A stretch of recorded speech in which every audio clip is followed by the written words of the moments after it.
Say you sideways there. Let's go. Yeah, you can hear me? Oh yeah, let's get it. Hold on. Hey, shout out to everybody, man. It's your boy Showtime. Y'all already know we live and direct, locked and loaded. I got my brother Elder over here with me, man. Look, so there are people out there that's this is a conversation. It's not a big conversation, not been like discussed on ESPN, Fox Sports, but I heard Bill Simmons talk about LeBron James getting traded to the Golden State Warriors actually makes sense, and it could happen, right? Mm-hmm. If you look at his contract and Jimmy Butler's contract, it actually lines up. Yeah. Now, Elder, how do you feel about that, though, Elder? If you the Los Angeles Lakers, would you trade LeBron James to Golden State for Jimmy Butler? Salute to everybody that's in here and everybody that's going to be listening. Yeah, hit the like button. Hit the like button, support. Honestly, when I first heard it, the initial thought came out of me was, hell no. I don't want Jimmy, old tail. He don't fit the timeline with the age. I don't want his contract. I don't want nothing, no parts of it, right? But then I thought about it. I actually paused, thought about it, because Bill Simmons kind of delivered it in a haphazard way, kind of, like he didn't put a lot of thought into it. It just makes sense. But no, when you really, really process this and you look at how Golden State is spiraling, they really middle of the line, and they're not interested. And they're struggling offensively. They got an offensive juggernaut there, but he don't fit their system. He's not heady enough. And I'm not trying to bash Kaminga, y'all. I'm not. But he don't fit their system from the intelligence standpoint, right? And he's more of a give me the ball, get out of the way kind of guy. So bringing in a LeBron, he definitely going to do that. And LeBron has made it clear he wants to play with Steph. Draymond Green wants to play with LeBron. You can keep Draymond. You can keep Steph. You can keep LeBron there. LeBron brings the offense that Golden State is missing. Now, giving up Jimmy Butler, Golden State is like a top 3, top 4, 5 defensive team. They're high. Yeah, they're top 5. And Jimmy's a big part of that. But Golden State, number one person defensively is Draymond. He's the key to their defense. So anybody come to Golden State going to play defense. You're going to be a good defensive team. Then when I look at it from a Lakers standpoint, Jimmy signed a short-term contract, and I forgot about that. So essentially, you would get Jimmy with really one more year left. That's it, So the Lakers want that cap space for the 27-28 season. Jimmy don't hurt that.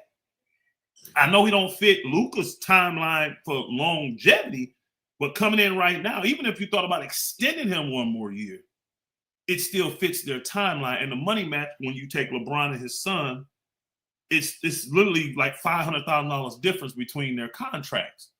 So the more I think about this, y'all know I'm not a huge LeBron guy. I'm definitely not a huge Jimmy Butler guy. But I actually think this trade works for both teams. When I look at it from this standpoint and say, because, one of the first things we would always say is, well, who says no? My initial thought would have been the Lakers easily says that because they don't want his contract eating up their salary cap. But it really doesn't. It really don't. And then you get the defense. You get the small forward that you say you never get. You get the defense, definitely. Then you get to keep Rui, who I know a lot of y'all are like, hey, he sucks, he this and that.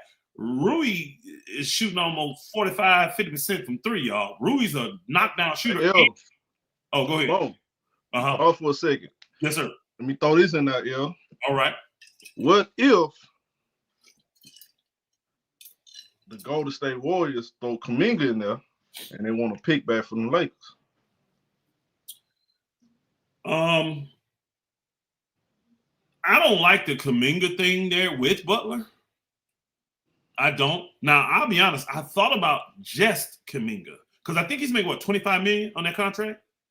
Let me look it up real quick. I think it's $25 million. So that would mean that the Lakers would have to give up like they'd have They can make it happen now, yo. They'd have to give up. It either be 3 for 1 or. And see that I don't know if that works for what's the name. He on a 2 year. He on a 2 year. 48.5, 48.5 million now. Less than 25. That's 22 and a half. Okay, so they could easily make that work with. They could do Gabe and if they just because only motivation what's the name then will have is to get the draft pick from the Lakers. Because think about this, Elder. I want you to think about this for a second. Look at what Sacramento Kings have to offer. What do they like their offer? They're not. The Lakers would be offering Kleber and Gabe expiring contracts, and the first is what I would think. I would you demand the first Kaminga.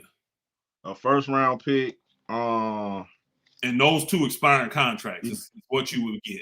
They'll probably want one of those young players. I mean, they could get a big. Well, okay. Well, this is the route you go in. If it's 22 and a half, that means that what Golden State would counter with and say, no, we want Rui, Dalton Connect, and that first. And I guarantee you the Lakers will be like, hell no. They're not giving all that up for Kaminga. They don't like him that much. Now, if you put in the expiring contracts and a protected first, they probably would do it. But if it's an unprotected, which I mean, Kaminga was a lottery. Kaminga can play.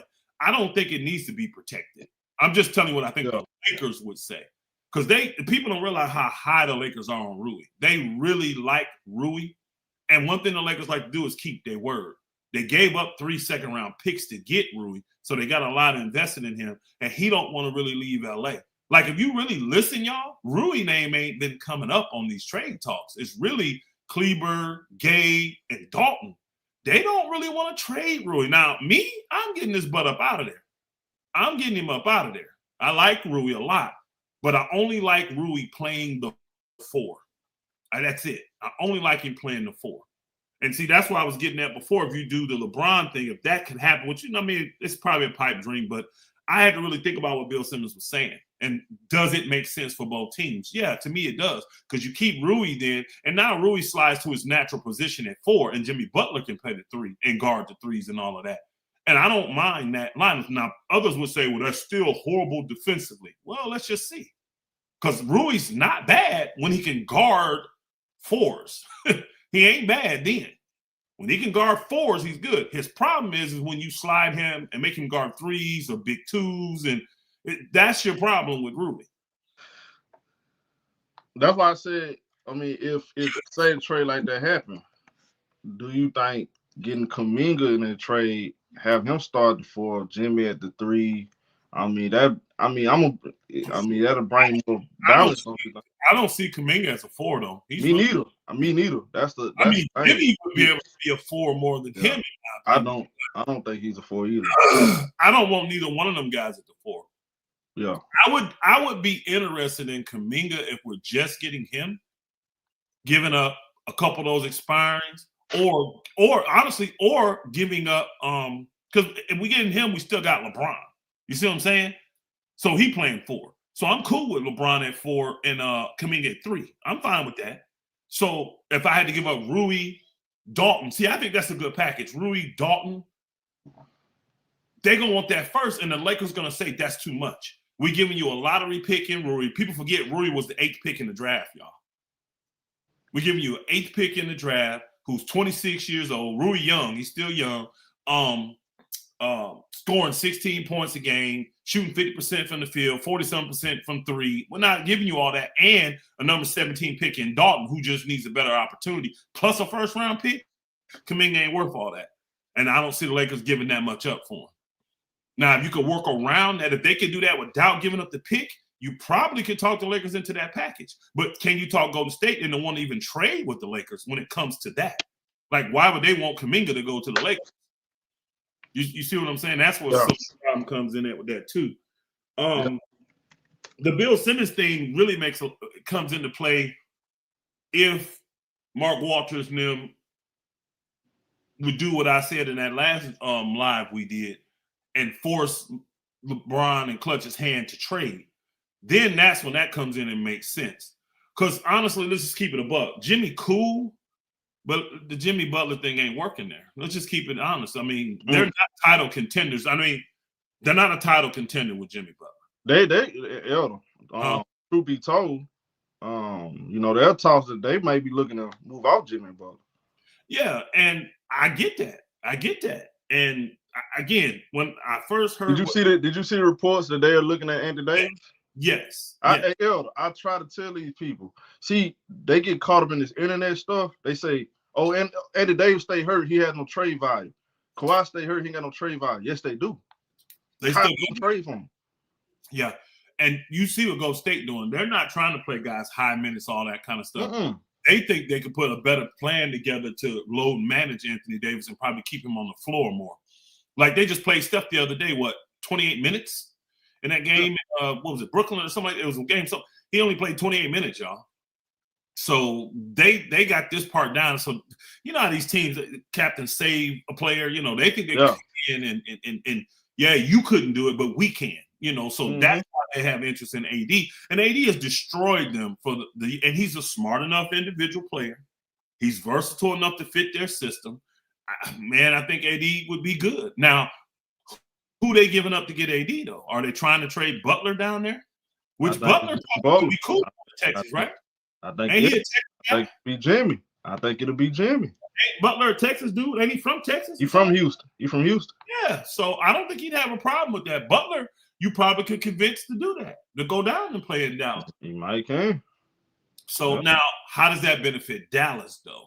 Because you got Cooper Flagg, you got P.J. Washington, you got Jimmy Butler. I mean, now you're starting to get an overload at the same position that people doing the same thing. You got Marshall. You see what I'm saying? Now you're starting to get – somebody got to go back in this trade. But the money match for AD and for Butler already, because AD making 50-something million too. So the money match. I think AD – somebody look at what AD making. He may be high 40s, but I thought he was at 50-something. I thought AD was in 50-something. Let me look it up. Let me see. If it ain't 50, he close. You know what I mean? Like 49 or something. So you don't have to throw in a $4 million player or something.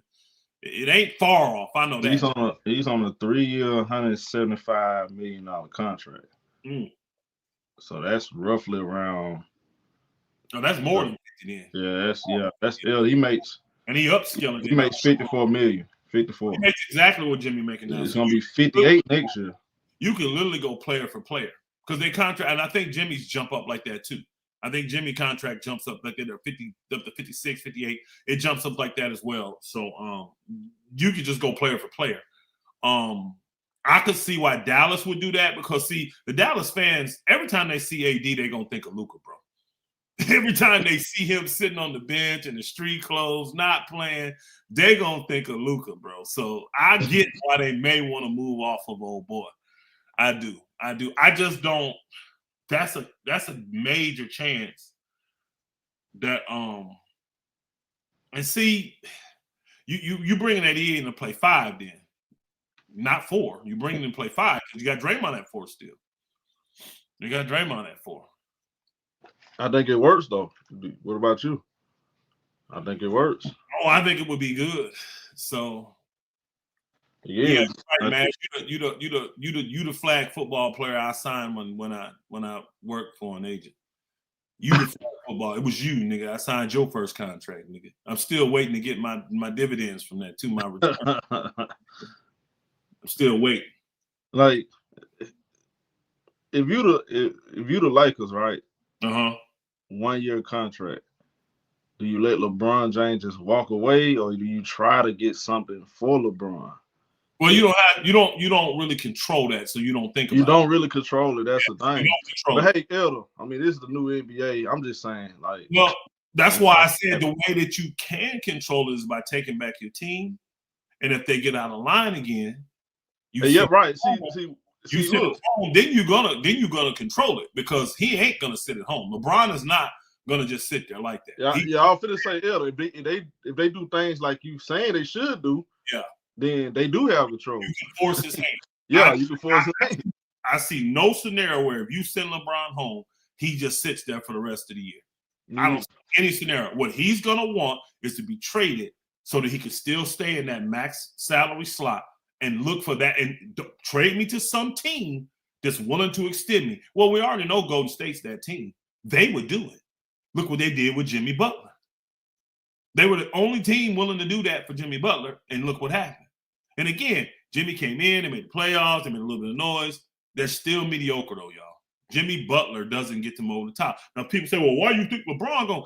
I don't necessarily think LeBron can get them over the top. But I still think he's a good fit, and he adds something that Jimmy can't. Because LeBron is still a bucket. Let's just keep it a buck. He is still a bucket.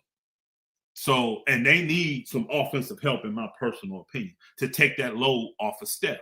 LeBron can play above average defense when he wants to.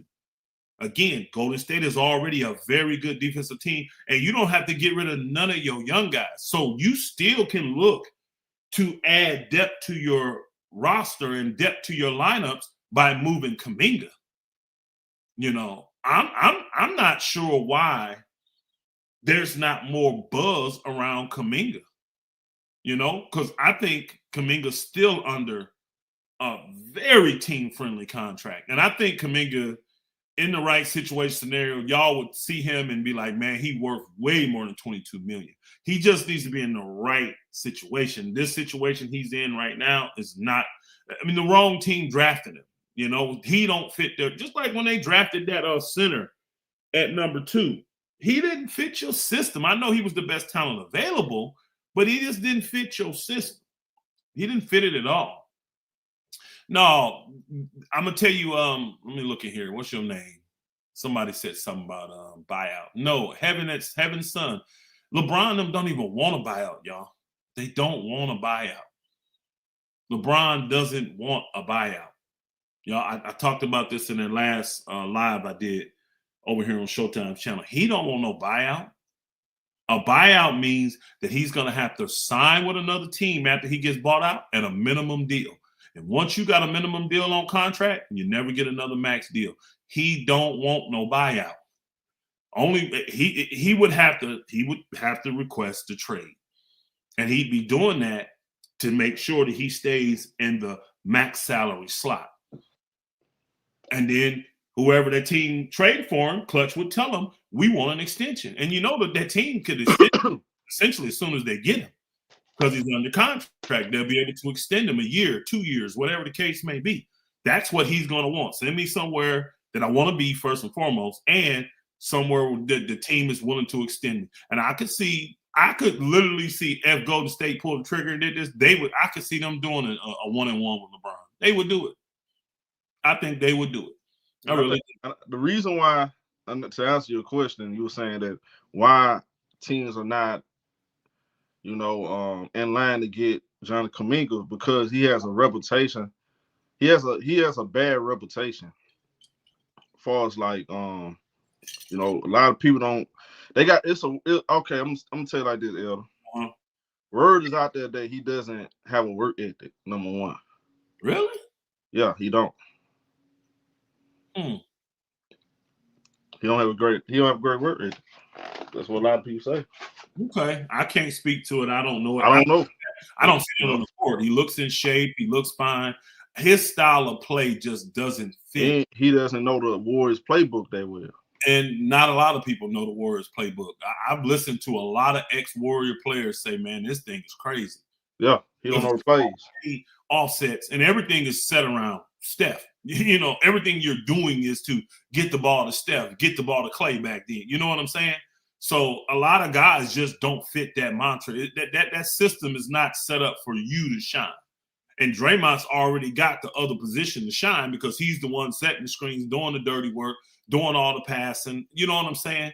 So you just going to be a glorified bench player over there, and a lot of guys ain't with that. And I think Kaminga's better than that. I think he's better than that, and he just needs to be in the right system where the 3-man can get the ball and handle it some and go to work and run off screens. And pick and roll. Do pick and roll. He just in the wrong system, bro. To me, I think Kaminga is extremely talented, though, and he's ultra athletic. I'd like to have Kaminga. I would, but I don't think it's realistic when you add the $22 million to Jimmy Butler and try to figure that part out. I don't think that is as real. And then don't forget the Lakers only have 14 people on the roster. So they can't do 2 for 1, 3 for 2s without adding a player to the roster, which would mean they have to get the team that they're trading with to eat a little bit of money. Because right now, they only got like $900,000 sitting there. And they can't sign a player, you know what I mean, even at the deferred rate right now. So a lot of that stuff goes into play, you know.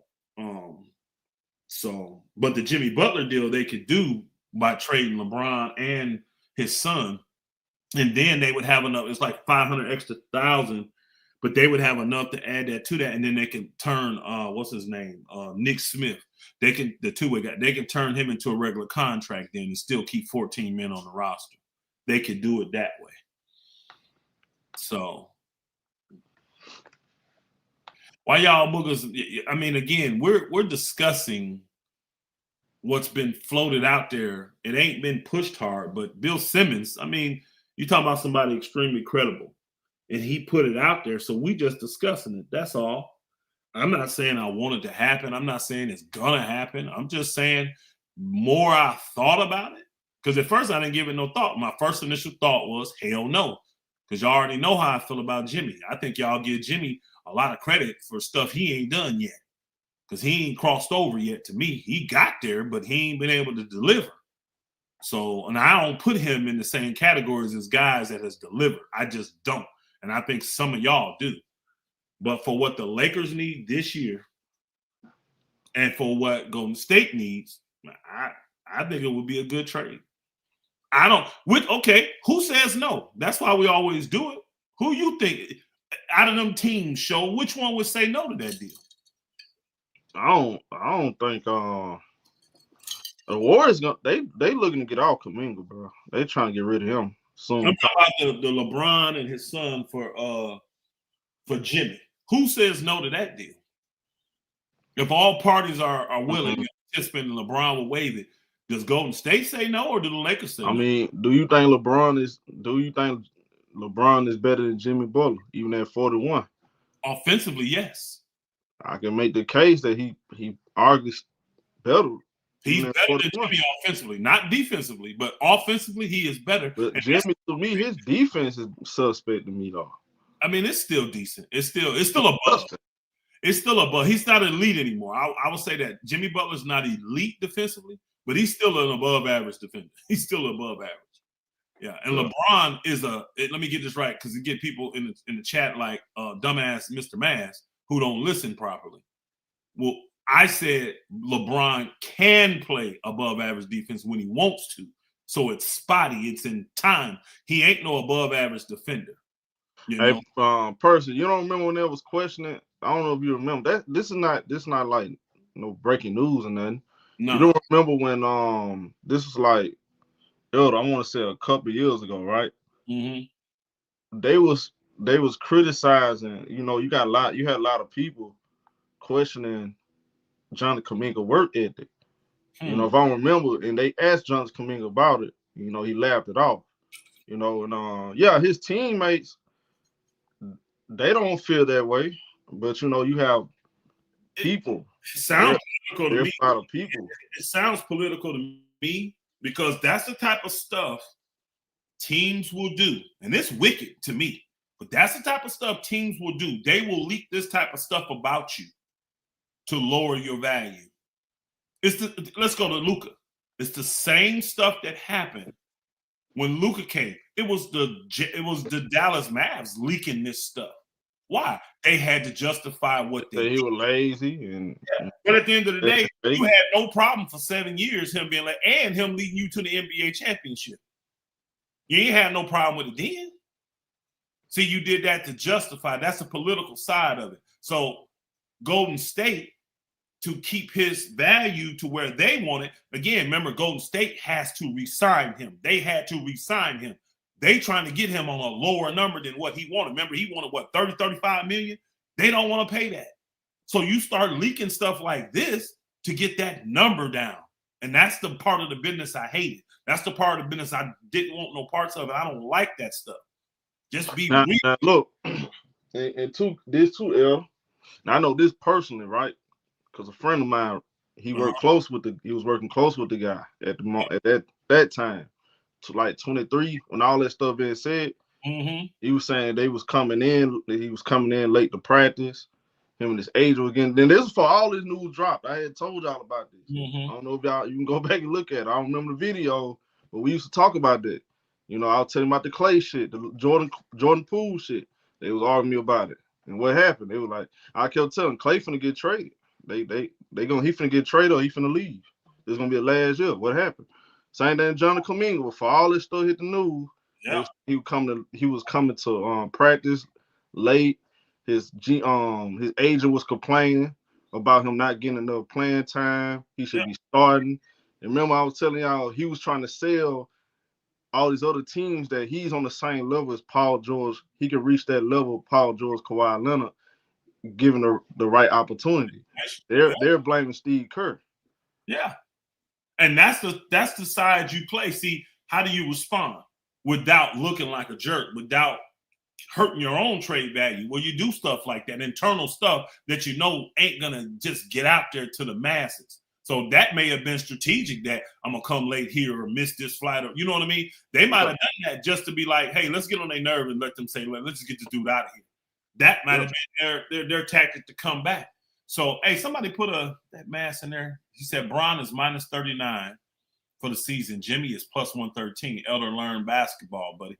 Well, I don't understand your point in that. I mean, that makes sense to me.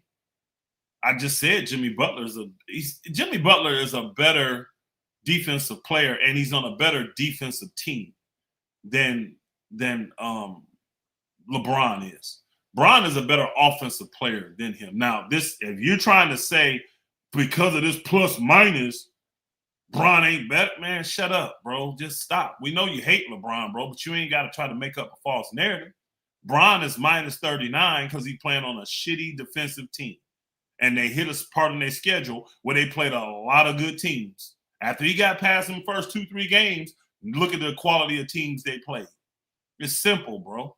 But Jimmy Butler, he's a better defensive player than LeBron. I'm gonna tell you this too. That's what offense. I mean, if you look at their offensive numbers right now, they look about the same.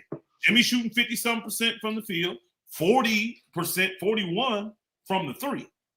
Jimmy is scoring 19.5 points a game. LeBron scoring 20. I mean, you look at their numbers, they look similar. But who gonna take Jimmy Butler offensively over LeBron right now? Even now, LeBron has still got more on the offensive end than Jimmy does. Man, Elder, scoring that. Got Luka on his team, and he's got AR on his team. He ain't getting the shots. Yeah, and look, Elder, the guy we haven't mentioned. Yeah, I think. All right, say if this does happen, if I'm Rob Pelinka, I'm asking for this guy because you actually need this guy. This is a need that you have to. This is a This is a serious need, which is perimeter defense. I'm asking for Moses Moody. I would try to get Moody at least. I don't think they're gonna give him up, bro. Why? I don't know, Elder. I don't know. They've already signed Moses Moody, right? Didn't they re-sign him already? I mean, you got a lot of. He don't even get consistent minutes night in, night out. Starting for them now? Nah, he ain't been starting. They have Brzezinski. They got DeAnthony Milton. He ain't starting. DeAnthony Milton not starting, is he? No, he coming off the bench. I think their starters is Brzezinski, Steph, Moody. Who don't get playing time every night? I think their starters is Kaminsky, Brzezinski, Steph, Moody, Draymond, and Butler. That's their starting five. He's starting for them. Man, that been game. I know he's starting right now, right? I think he's starting right now. But there are games where he don't start though. Let me see. Let me just check. I know he's starting right now, but there are games he don't start. Let me, because the good thing is he don't start every game. He's not the concrete start on this team. They're starting on the stretch. I would love to. I've liked him for a long time. I would love to get him. If I am Golden State, I'm not giving Moody up in this deal. I'm not. We're not talking about Moody. You start bringing him up, I'm hanging the phone up. I'm not. He's not in this. I need him now, especially if I'm getting rid of Butler and I'm going to move Kaminga. I think he's been starting. And then again, I would ask for Moody though, because it's like Steve Kerr only messed with Moody when he on a hot streak. Okay. So when the man started playing bad, he put him on the end of the bench. I got you. Moody is 31 games they've had. That's why I said it.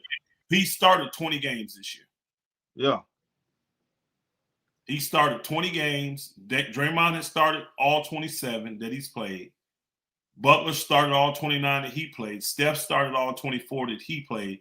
Moody is next up with 20 starts. The next person behind that is Quentin Post with 19 starts. So he's a starter. He's in their starting lineup. He's a starting level player. Let's put it like that. I'm not giving, especially if, again, he's a wing too. He's a 2-3 man wing though. Was he 6'6", 6'7"? I think in the end of the year he wasn't starting. Yeah. Yeah, he didn't start like 13 games or whatever. Well, he's only played 31. Steve Kerr, he does that. I was starting Moody every game, but this dude don't do it. Yeah. He don't do it though. Yeah. I'm definitely, if I'm getting rid of these dudes, I'm definitely not listening to you for Moody. No, Moody is definitely off the table. If I know I'm getting rid of Butler and I know I'm getting rid of Kaminga, I'm definitely not. I need Moody. So you can ask all day, but that's going to be if you demanding him, go to the next team, sir. That's all I can tell you. You know what I'm saying? I would be telling you that. And he young, and he cheap. I'd be saying go to the next team. So I just think the LeBron thing, when I think about what Bill Simmons said, it has some merit to it. Because nobody's thinking about Golden State right now. Nobody's caring about Golden State. They're a mediocre team. You know what I mean? Nobody has no real expectations. But you get a storyline. You get some excitement back into your team. And I think y'all still will be good defensively because I think that's all on Draymond. And then now you got people on that team that LeBron would listen to and respect. You think Draymond not going to come tell LeBron he's doing something wrong? Hell yeah. You see what I'm saying? So I think it will work for both teams. Now, I still wouldn't put neither team as like in the mix for a championship. I don't think LeBron makes Golden State a championship team. I think Jimmy Butler helps the Lakers get closer. You know what I mean? I think they still would be a move away because they still would need more perimeter defense. You still got no defense from your guards. So they would be like a move away. I think he'd make them closer. But none of those teams, to me, would still be true contenders. But I think it's a trade that fits and works for both teams, especially if you say you heard reports, they want to get off Jimmy. Well, if they want to move Jimmy, who you want to move him for? And what team is going to give you anything for Jimmy? Well, somebody like I think they want a big name player.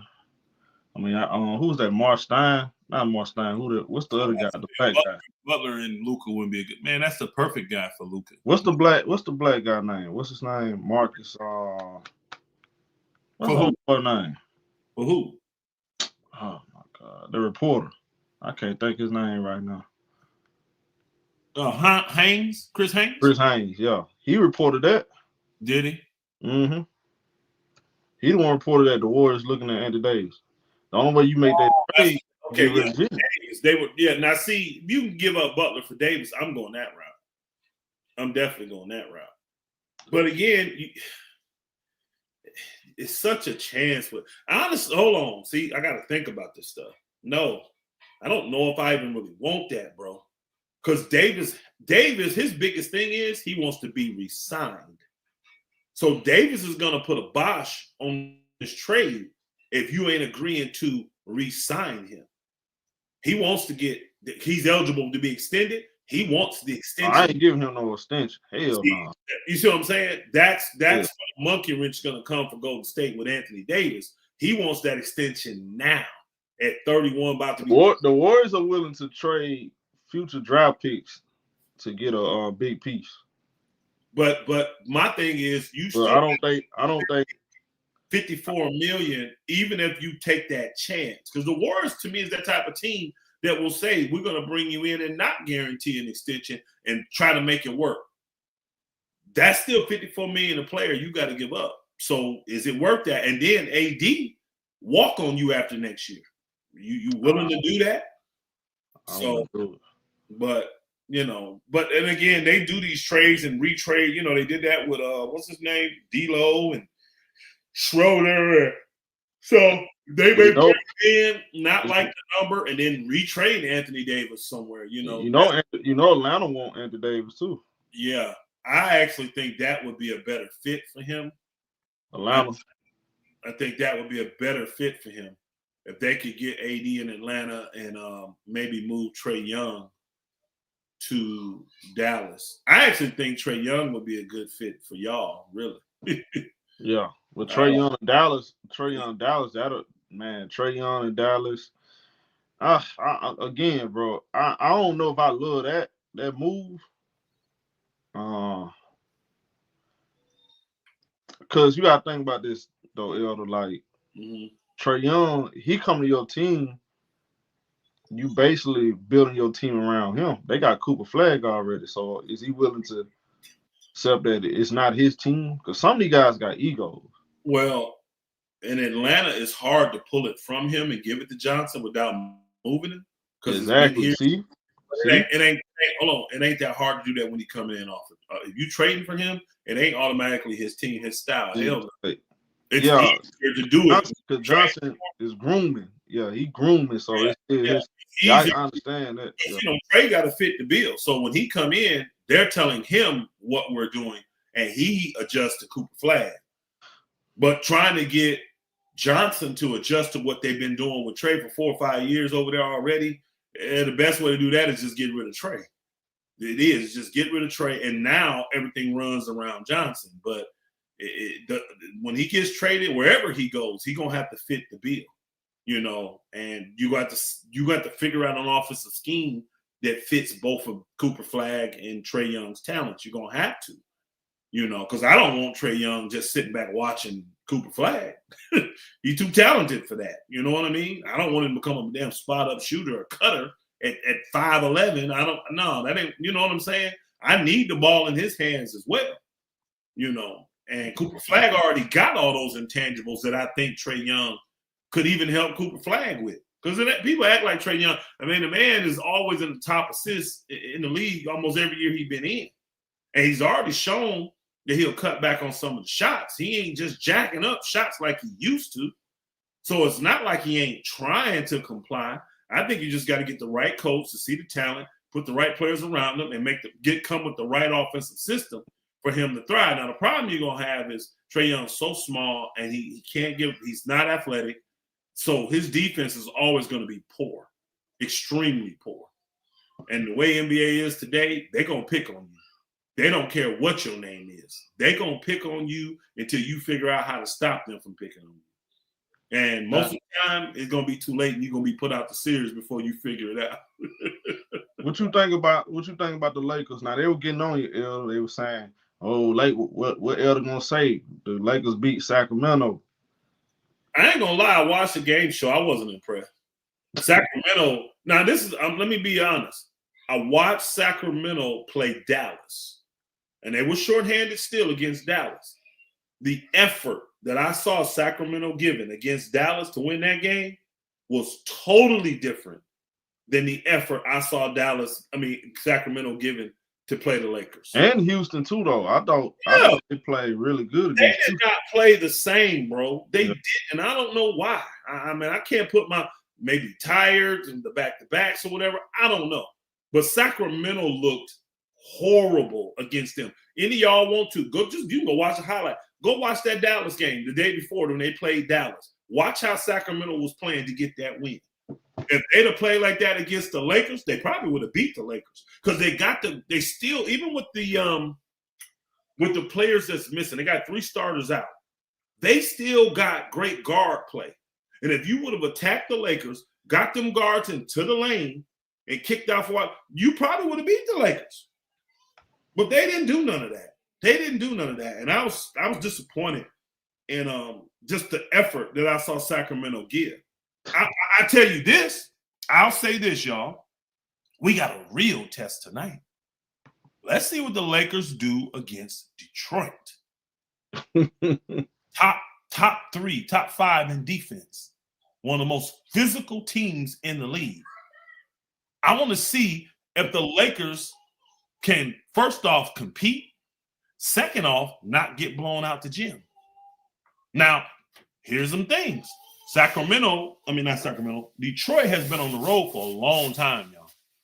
They've been gone from Detroit since like the 20th or the 21st of December.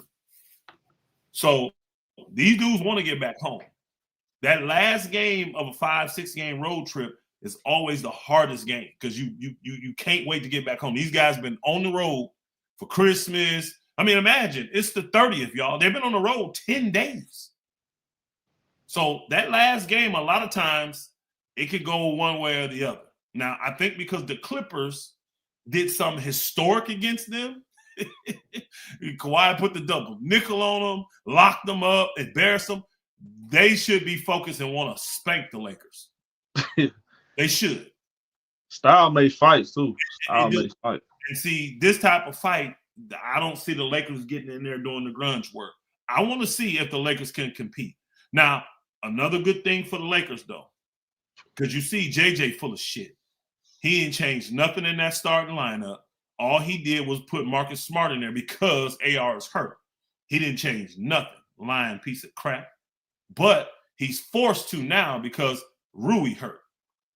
So now the Lakers got 2 starters and a key rotation player out. So they're the ones hurting when it comes from injury. But you're forced to put a Jake LaRavia, a Vando. You got to put somebody in for Rui. And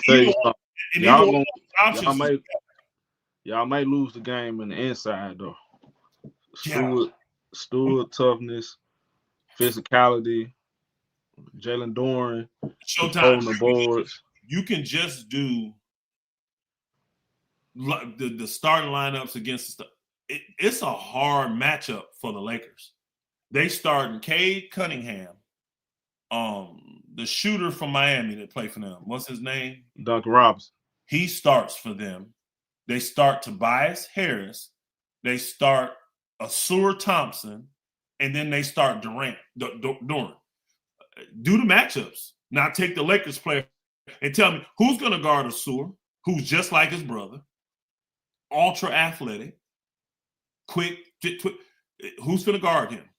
Who's going to guard Cade Cunningham? And the Pistons going to force turnovers. Yes. Now, they turn the ball over some, but they do force some. See, it's funny. They got a high propensity to turn the ball over, but they're in the top, towards the top in the league when it comes to points given up after turnovers. They'll turn it over, but they ain't giving you no points though after. They defense that good. This on paper, this look like a landslide for Detroit. It really does. Because the stuff Detroit's really good at, the Lakers are horrible at. But can the Lakers give effort and rebound tonight? They may get punished on the glass tonight. And where's the Lakers going to match up with them athletically? Again, like I asked, I'm looking at I'm tell you something. Who you putting on Cade Cunningham? Who's guarding Cade? I'm looking at this too, El. Detroit is number 2 in defense behind Oklahoma City right now. Rebounds, let's see. This is where the Lakers been struggling at. Third or fourth in rebounds, probably. Because I know Houston is winning rebounds. I know they're the number 1 rebounding team. Yeah. Detroit ain't gonna be far one. They're not that far. Detroit's like top 10 in everything. Everything. They're a very good team. So this will be the real test, not Sacramento. They're number 7 in points off turnovers. Yep.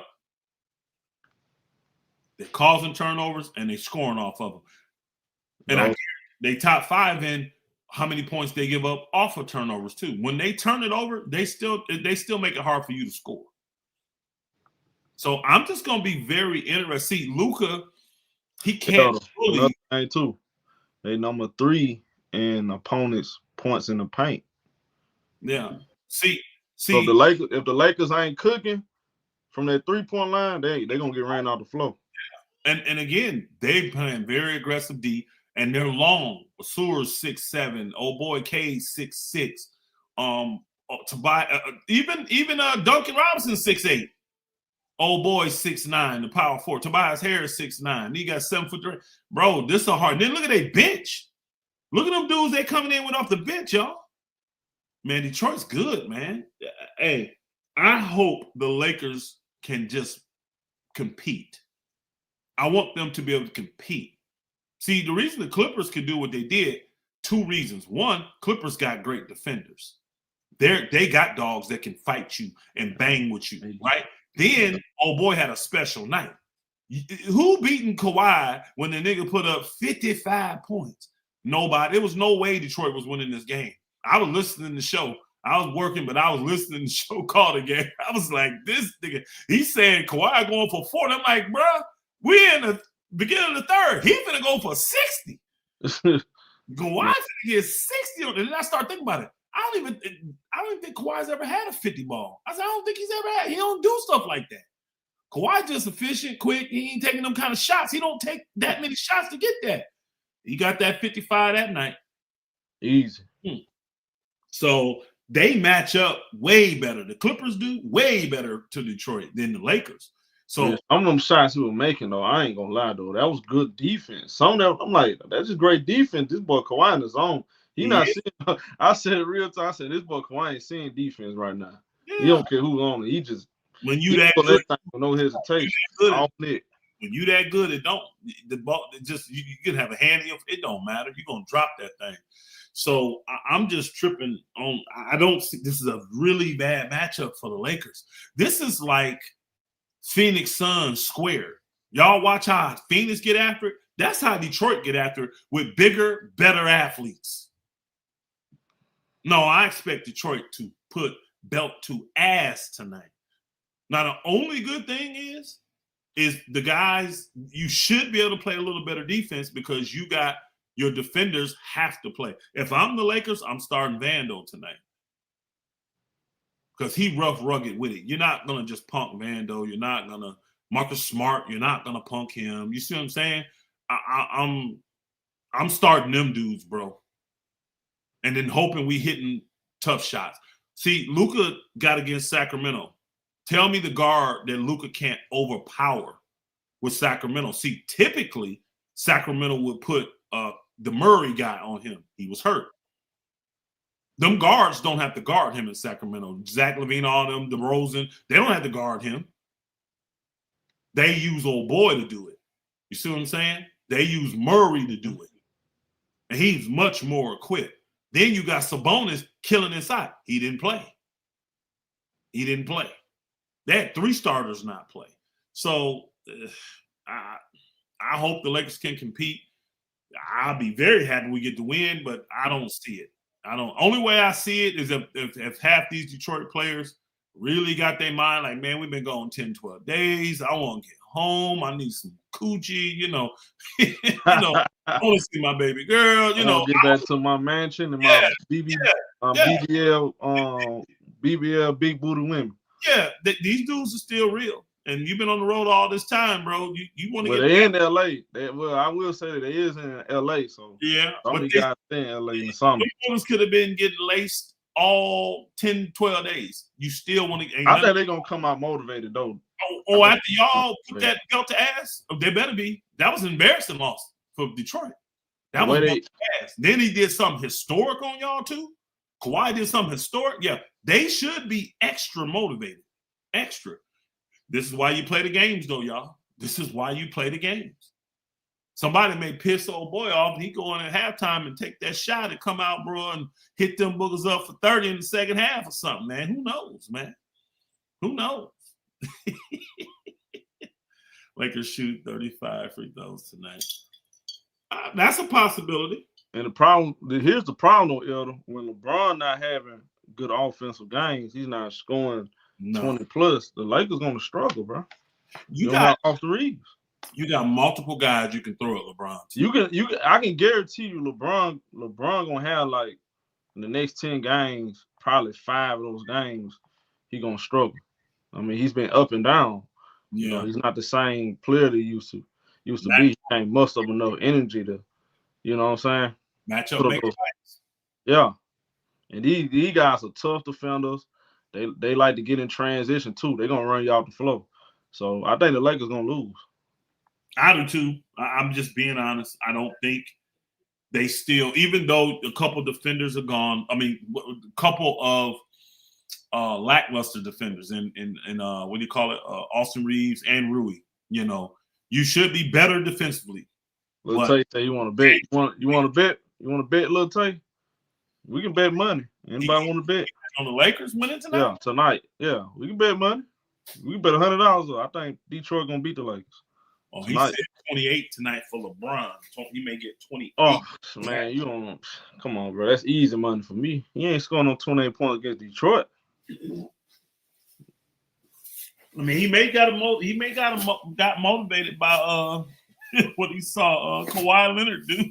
Yeah, okay. Kawhi lit them boogers up. He lit them up. Hold on one second, show. So we betting Lil Tay? What are y'all in the chat? Salute to y'all.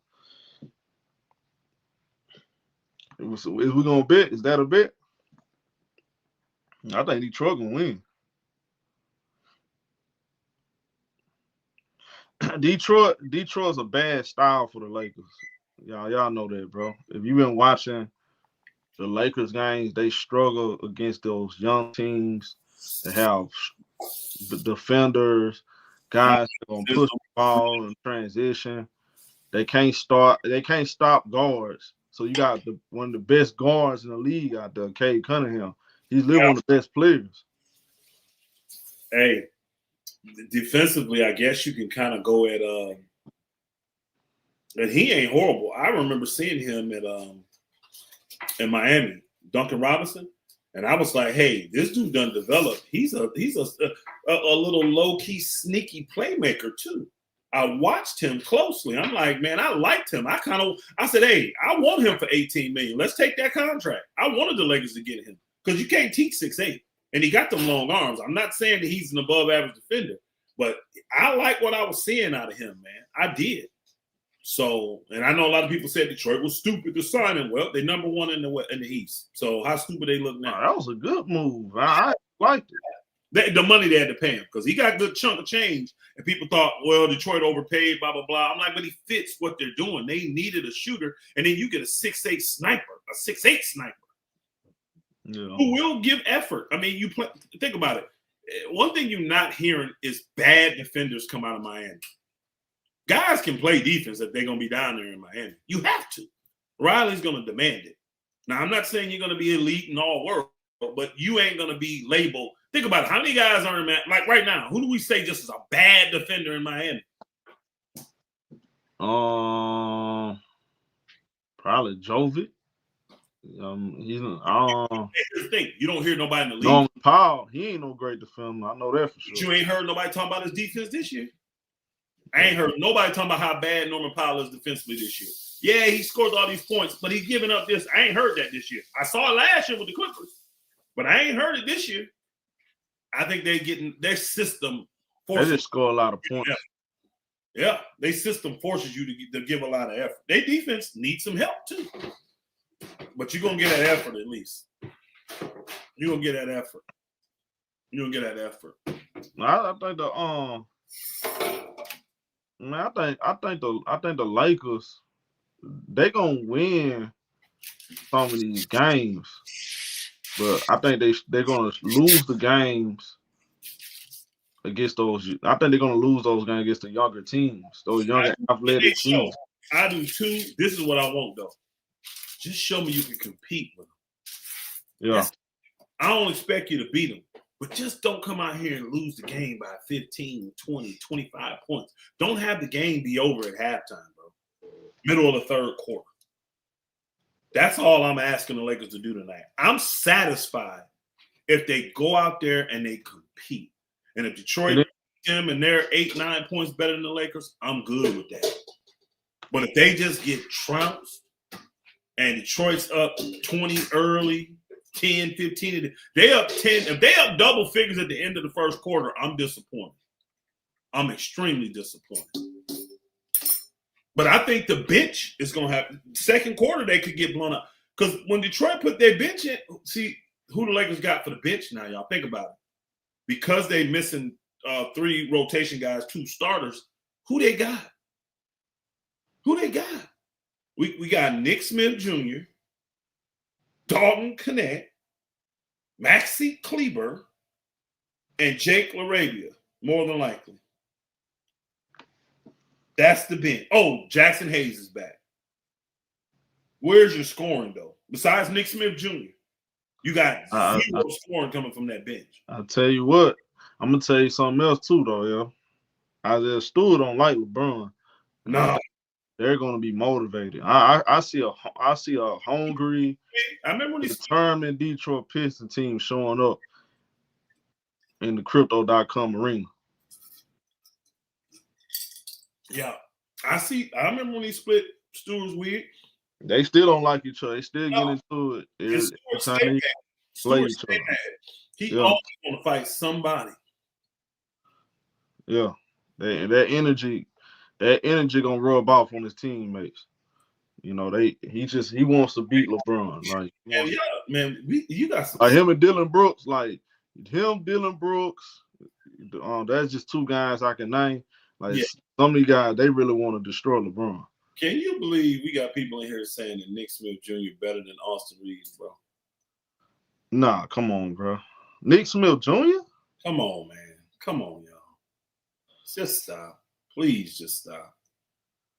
Nick Smith Jr. is a good player. I think he's an NBA rotational player. I do. He is not Austin Reaves, y'all. I'm sorry. He ain't there.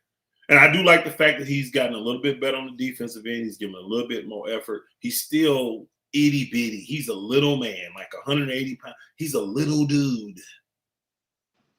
His best asset is to warm up and hit them shots like he does. I love his. I think LeBron fans, they want Austin Reaves traded. They do. People that don't like LeBron, they want LeBron traded. Or you're a real Laker fan. I'm gonna say real Laker fans. Yeah, I'm gonna be honest. Spiritual war exposed. Spiritual war exposed. 31-45. Who is your GOAT? Who you got as the GOAT? Because you said that stupid stuff, so I want to see. Because you probably a knee pad ninja, more than likely. You probably a knee pad ninja. I'm not a LeBron fan, and I want LeBron to be traded. Who's the GOAT then? What in the world would make you say that this dude better than Austin Reaves? Who, LeBron right now? No, he said Nick Smith. Oh. Then you got Elise in there saying some dumb shit. Just because he was a lottery pick. Hey, that makes somebody a lottery pick, makes them better? Man, stop it. So the body of work this man done put in for 5 years means nothing. And guess what? Nick Smith Jr. does have that green light. He has the green light with the Lakers. When he come in the game, y'all go look at the minutes he played and how many shots he been getting up in all the games he played. And guess what he's getting? Up and down, up and down, up and down. What keeps you in the league? Once you become consistent. He is a good scorer. He ain't a better scorer than Austin Reaves, though. I promise you that. He ain't a better scorer than Austin Reaves. He ain't got a bigger bag than Austin Reaves. He ain't better at playing both guard positions than Austin Reaves. And he ain't better defensively than Austin Reaves. Y'all stupid, man. Y'all hate, man. It's hard having conversations with idiots sometimes. Nick Smith Jr. better. Oh, that's a new one for me, El. I ain't. Bro, this is you got like Elise and this other dude in here. Just again, it's sad that your hatred for certain things. I love my guy Maz, but I can't talk to him all the time. Why? Because he just has so much hatred that it just blinds him. He got glazed. You might as well just stick Vaseline in your eye. You might as well just stick it in your eye. But here's the thing, Tyson. So here's the thing. We know that and Kim folk, he should be a 6 man, but that's not reality though. And I totally disagree with that. I 100% disagree. You think he a permanent starter? See, the other things I think Austin Reaves has proven that he deserves to be a starter on a champ. Is he a starter? All right, so I'm gonna say it like any team.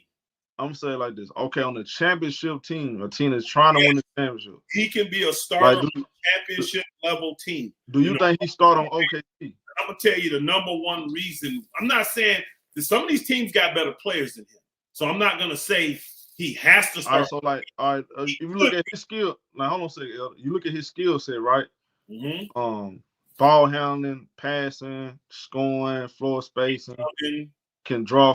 He get to the foul line. He knows how to penetrate. Knows how to break a defense down, make a play. Smart. Do you think he start over Case and Wallace or Lou Dort? No, because those dudes are elite defensively. Right. So do you think? And they're more versatile on the defensive end. Right. So that's what I'm not saying that he's better than all the starters on every team. I'm saying he could start for every team. He's that good. And one of the reasons why Reaves could, what he shows you is what you want out of your best player, your superstar. What you want out of everybody else the most is if they are called to step up, they can. So if the superstar go down, guess what I want? I want you to show up like Jaylen Brown does. See, when Tatum's out, I need you to do what Jaylen Brown do. Step in like you still a number one. Austin Reaves does that no matter who's out. Luka, LeBron, AD, it didn't matter. That right there alone lets you know he's a starter because 90% of the league can't do that. 90%. They can't step up when it's time to step up. They can't. Me personally, Elder, if it was my team, you would play the Manu Ginobili role. Nah. Which is a very important role. You still value. Again, they were able to see, here's the problem. See, I get that. I get it. Here's the problem, though, why it's not going to happen. Mm-hmm. Because of the landscape. Yeah. Of the NBA right now. If I had Tony Parker, Tim Duncan, if I had a team, Kawhi Leonard, if I had a team with 3 Hall of Famers on it, I could justify him coming off the bench then. Yeah. What team got 3 Hall of Famers on it? I think it's more about, I'm going to be honest with you. I think it's more about the landscape. I think you look at players like Norman Powell and Jordan Poole, and those guys are starting. I think it's more so about that. I don't think you're going players like Austin Reaves going forward. Like, for example, Elder, your guy over there with Brooklyn, Cam Thomas. He's one of those guys. He's right in that conversation. They want to be paid superstar money based off their scoring ability. I don't agree. Dollar hero. I just don't. But Elder, that's not going to help you win a championship, though. Those kind of players. Hold on. Austin Reaves is not Cam Thomas. I don't put them in the same. He does more than Cam Thomas, but guess what? Hold on. Is he better? Hold on. You saying Austin Reaves better? Yes. He's better than Cam Thomas. Way better. Yeah, Cam Thomas, the only thing he brings to the table is scoring. I agree. He brings nothing else to the table. Better feel for the game. To me, Austin Reaves, that's what I'm gonna tell you what I like about Austin Reaves. Now, people not gonna agree. I like how he played the game. Like, he's very patient, he's very strategic. You know what I'm saying? He knows how to throw his body into the defenders to get the referee's attention. He got a strong defender on it. He'll switch. You know what I'm saying? He got a good feel for the game. Smarter. He's a smarter player. He's a much smarter player. You know what I'm saying? He can score. Cam Thomas. He can Cam Thomas finna get the ball. He finna press play. It don't matter who guards him. But guess what? Austin Reaves scores on the same level, if not better, than Cam Thomas. You put him in the number one spot. Austin Reaves is capable of getting. He's one of those, like, because what you say about Cam is he can get me 40 any night. So can Austin Reaves. That's true. I mean, we seeing it though. I can't fight you on that. Like Cam is, that Booker can get you 40 every night and against anybody in the league. I can't fight you. Go ask Minnesota. Go ask 21. Go ask the Spurs. I'm naming teams. Go ask them. Oh, he got locked down in a series. Everybody want to go from one bad series, like he ain't had no good series. Austin Reaves scores just as good, if not better. Has a bigger bag, has a better handle, and is way more versatile. He's gonna get rebounds. He got better handle. Cam ain't giving you none of that. You think he got better handle than Cam Thomas? Yes. Go look. Yes. Yes, he does. He has better handles than him. Cam is just a bucket, man. And see, Cam has that body.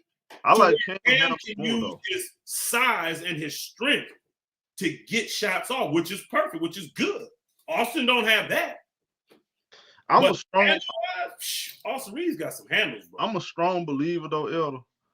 You can't win no championship with him as your starting shooting guard. It's just me. And I've been saying the same. I said the same thing about Norman Powell last year. I don't know if you remember. I don't think Norman Powell's on the level of Austin Reaves. He's not. You don't think they're on the same level? No, I don't, Show. What up, Priest? What up, my bro? Austin Reaves is not one-dimensional. These guys are You say on the same level? He's not on the same level because he's Hold on, time out. Hold on. He's what not. Level you got Austin Reaves? He's a level above them.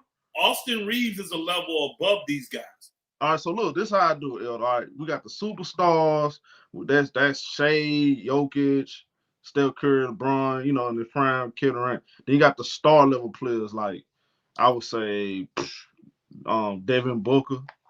I would say I would disagree because Devin's an Olympian, starting Olympian team. He would be. I don't think but is he like that level? He's been averaging 25 forever. I don't think he's on that team to the chip. He's starting Olympic team. Devin Booker is not a level below them, bro. He's a top 10 player, in your opinion? Top what? Top 10. Is he top 10? Well, you named some guys that ain't top 10 in your opinion. To me, Elder, he's been that. He may not be this year, but he's been. Devin Booker for the last few years has probably he's been ranked as the number 1 2 guard in the league. To me, though, Elder, it's only like 5 of those guys that's pure. If you want to put number 1 guys, you can build your team around. They can win. Put everybody else in that star category. I guess we can do that. Stars would be let's use the term. Will be all NBA guys, right? Those are stars, right? All right, I say it like this: the top of the top is the guys that's they're gonna guarantee you a championship. Who you ain't got nobody then? Nobody. No. But they got what I'm saying when I say that, I'm saying like if you put the right pieces around them, they're gonna give you a championship. That's Jokic, Shea, Giannis. Yeah, those guys gonna guarantee you. That's been proven. In this league, Jokic, Shea, and Giannis. So I think Wemby, it's not proven. I think Wemby in that category. I think Wemby. No, how can we put a guy in that category and they ain't never done it? I think Wemby is that caliber player, though. Can't do that. Even though he ain't prove it, you can't do that. He got this. We can't. Okay, even if you say he not, though, I think he's capable of doing it. We can't. That he still would be a level below that, though. Because he got to establish that. Once he does it, then we can solidify. I think he's a top 5 player right now. Okay. Do you think he's a top 5 player? That don't make him a superstar, though. I feel you. Okay, we can put that to the side. Do you think he's a top 5 player? Yes, I would say Wemby's a top 5. Okay, do you think San Antonio got a shot at making out the West? Yes. That's what okay. So that's my point. You got I can't put Joel Embiid, Elder. I can't put Joel Embiid.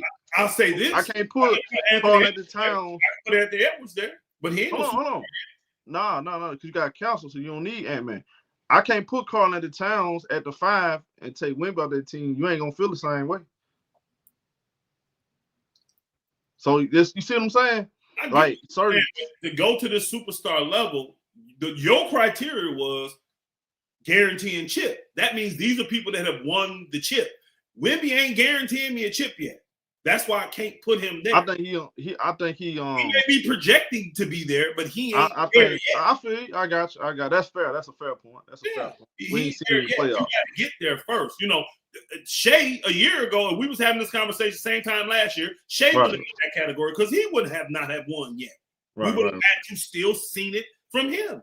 I think he got the skill set, though. I do think he got the skill set. So, but we got to see it. We'll see it. But I think he's a top 5 player. I don't think Devin Booker is your number 1 on the championship team. Okay. That's my point.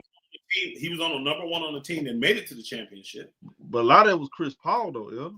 He wasn't their number 1 player, bro. Come on now. Don't do that. Chris Paul was a great sidekick, but he was not the best player on that team. Come on. In that Clipper series, Chris Paul was the best player. on Phoenix. All right. I'm serious. Like Phoenix, what have Devin Booker done? This man started the Olympic team, bro. What he done before Chris Paul got there? They won't win the 60 games, Elder. Now look at him now. Even right now, Elder. Like, let's be honest. Dillon Brooks got more impact on Phoenix winning than Devin Booker. Let's just be honest. I think you still have to have the right players around you to win in this league. So I'm not going to degrade a man once he finally gets his roster to a point. Tell me the roster that he had that should have done better than it did. Tell me that roster that he wasted, saying, okay, you got all this talent, but you can't lead it. I don't think Devin Booker that type of guy, though. I think he got to have. Then we would have a fair conversation show. Who's the leader? Who you think is the leader of Phoenix right now? Devin Booker is still the leader of Phoenix. You think he's the vocal leader? He's the guy that Devin Booker. That team is one. Elder, that team to me has. To me, they walk around with Dillon Brooks swagger. That team is 100% Devin Booker's. I think Dillon Brooks rubbed off on nice add to it, he can anchor your defense, and he should be loud like that. That's like saying, okay, then who's the leader of the Golden State Warriors? Steph Curry. No, come on now. Use your own logic. That team, but the logic you're going by, that would be Draymond Green's team. Draymond's the vocal leader, but Steph Curry is the guy. Dillon Brooks is. Like they Dillon go, Brooks like is they the everything. Green. Okay, Dillon Brooks is the Draymond Green of the Phoenix Suns. That's all. That's all. It's still clearly Steph's team. Like this team is still clearly Devin Booker's team. Without question, is Devin Booker's team. Come on, without Dillon Brooks, they're not in the playoffs. They're not playing like they're playing right now. Brooks plays the same role that Draymond plays. I'm telling Elder, Dillon Brooks, man, even games with Devin Booker. Tyson, my bad. Tyson, you the resident, because I don't see your boy in here. Who's the leader of your team, Tyson? He gonna count for Devin Booker. It's fine. Dillon Brooks. All I know is this. Did Phoenix not beat the draws off the Lakers without Devin Booker? Yes or no? Yeah. Okay then. Did Dillon Brooks? They also lost to him without Devin Booker. So okay. The Lakers beat them without Devin Booker. What do we say? When we talk about Phoenix, who we've been talking about the most? Dillon Brooks. Bro, that's just because he's the most vocal and this and that. That's what we talk about. The impact, though, hey, watch you get all-star votes and watch you don't. Dillon Brooks should be. I've been saying this. He should be an all-star. Watch you gets all-star votes from every level. It should be Dillon Brooks. He should make media. Dillon Brooks should make the all-star team. I've been saying that this year, but I bet Devin Booker do. Man, to me, Dillon Brooks is, man, I'm telling you, bro. Man, that boy came on that team, he gave them an identity. We be getting caught up. They had it. He helps, but we be getting caught up in the moments, man. Yeah, he made it to the finals with Chris Paul, though. Y'all forgot Chris Paul. I'm going to ask you this. Who was top 3 in MVP discussions all year long? Chris Paul. Was it Devin Booker? Okay. That's a fact. All right. That's 100% fact. I can look that up. You can look it up. Documented. White and black. Chris Paul finished top 3, top 5 in MVP conversation. Not Devin Booker. Okay. Devin Booker this year. He actually is having a down year, in my opinion, this year. I'm telling you, it's Dillon Brooks. Well, I mean, he's still averaging 25 points a game. I mean, let me get it right. He's averaging 25 points. The only thing down is his 3. He's shooting 30% from the 3. But everything else about the same. He's shooting 45%, and he normally shoots a little bit higher than that. 46, 47. You know, he had a couple years in there when they was winning, going to the chip. He shot 49% from the field. But that is clearly Devin Booker's team. This man has averaged 20 for 1, 2, 3, 4, 5, 6, 7, 8, 9, 10 straight. Hold on, show. He's averaged 20 points for 10 straight years. Let me get you here. He's averaged 20. Who cares? We know this for. He's averaged 25 points for the last 9 years. Who cares? We know he can score. That's not the question. All right. You know, scoring, Elder, you know this, bro. Scoring ain't the end all be all. Zach LaVine averaged 20. How many points? Zach LaVine coming out the gate averaging 28 points. Sacramento look like shit. Yeah, but Zach LaVine ain't Devin Booker. Not even close. He ain't Devin Booker. Okay. But all I said, look, this facts though. All you gotta do is pull up 2021 MVP, NBA MVP voting. Elder. Jokic was number 1 with 91 votes. Jordan B was number 2. Steph Curry 3. Jokic, not Jokic. Giannis Antetokounmpo 4. Chris Paul was number 5. Okay. Exactly. I'm not lying. It's right there in black and white. Chris Paul had more MVP votes. He had 2. Did Chris Paul make the All-Star team that year? Absolutely. Chris Paul was balling out his mind. Okay. And what was his stats? Chris Paul? Yeah, I remember he was good, but it wasn't Chris Paul's team. I'm telling y'all, bro. Y'all really forgot. I remember that. It wasn't Chris Paul's team. Man, he did what he did for all them other teams. He went to Houston, he took them up to another level. When he went to OKC, he took them up to another level. That's what I'm saying. Chris Paul, that's what he does, but it doesn't make it his team. Now, when Chris Paul left Phoenix, what did they do, El? I mean, they still competed. They didn't go back to no chip. Come on, El. They missed the playoffs last year. They missed the playoffs last year. They got Dillon Brooks and did a 360 this year. Let me ask you this: Was that Devin Booker's fault? They missed playoffs. He part of the reason they weren't playing defense. Bro, them superstars was hurt. Bradley Beal, they had all that. Oh man, get them out of here, man! Come on, bro. We made way too many excuses, bro. I'm just saying, bro. He was not competing on defense, bro. Devin Booker is not, bro. I'm telling you, he is not of that ilk, bro. He's number 2 at this. I disagree. I disagree. Is he on the same level as Luka Doncic and Shai Gilgeous-Alexander? You can win a chip with Devin Booker. You can. You can't. I'm not saying you can't. I say he can't be on number 1. I think you can win a chip with Devin Booker being a number 1 if you put the right players around him. I really agree. I really think that. All right. Well, we saw the right players around him. What happened? They got put out the chip and lost. I mean, he got there just like with Luka. What happened next year though? Right, but that wasn't the same team. Showed them. They ran it back. They didn't run it back. Elder. They won. Bro. Elder. They had a franchise high 61 wins and lost in the second round. Elder. Okay, my man put that on there. He said in 2022 because he would know. Devin Booker was 4th in the MVP voting in 2022, and he was a first-team All-NBA player.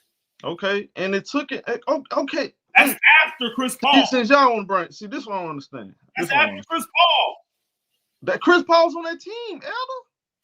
That was the 2021 when Chris Paul got his accolade. Chris Paul was on 22. And look what happened with Booker.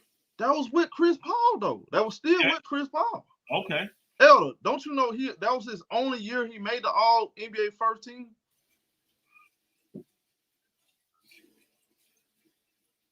That's his first and only year. Okay. He only made the All NBA team twice. All right. How many years has Wemby made the All NBA team? If Wemby been hurt, I think he would have made it last year. He in his 3rd year right now. I can't put him on that level. Wemby would have been Elder. Wemby would have won Defense Player of the Year last year. Coulda. But he got hurt. What would Zion have done? I mean, if he healthy, what would he have done? Again, I got to get you on the court. One thing about Devin Booker I don't worry about, you get on the court and play. He ain't playing that Dallas Mavericks series. Luka Doncic and Jaylen Brown sitting home. They've had 29 games this year. Guess how many he played? 29. Okay, I mean, again, bro, dog Dillon Brooks. I'm higher on Booker than you are, bro. Booker better than what you saying. Dillon Brooks a 4-time. Okay, that's not. See, Elder. I'm just higher on him than you. He cool. He just Elder. He's a number 2 on the championship team. That's not disrespectful. I think you can win with him. He's not of that ilk though. He's not on. I can't build no team around Devin Booker and he gonna give me a championship. Okay, it's been proven. He can't get. It's proven, Elder. We saw this. He had Nickeil Bridges. I don't think he's. Besides that 1 year, I don't think he's really ever had a team that yes, he have capable of getting to the championship. Besides that year, he did that, and it imploded right after that because that's right when old boy wanted to leave and he had to start the Ayton and all that kind of stuff start going down. I remember all that. That's when it started imploding after that. We got a good sample size. Chris Paul was with him for 3-4 years. Hey, Even when they got Kevin Durant, he still couldn't get them a championship. Yeah, Chisson, that team, Kevin Durant team sucked. That team was not a good team. Not the team with Chris Paul. Hold on, Elder. It didn't look good on paper. Nobody had Phoenix winning with them, with Beal and Durant and Booker. Nobody had them winning. Okay, what about the team with Chris Paul, Devin Booker, Kevin Durant, Torrey Craig, Josh Okogie, who's starting on the Houston Rockets right now? Hold on. Chris Paul. DeAndre Ayton. Last year, when Chris Paul was 40, 38 years old. He wasn't 40. He wasn't. He was still. He was still good. How old was he? Chris Paul?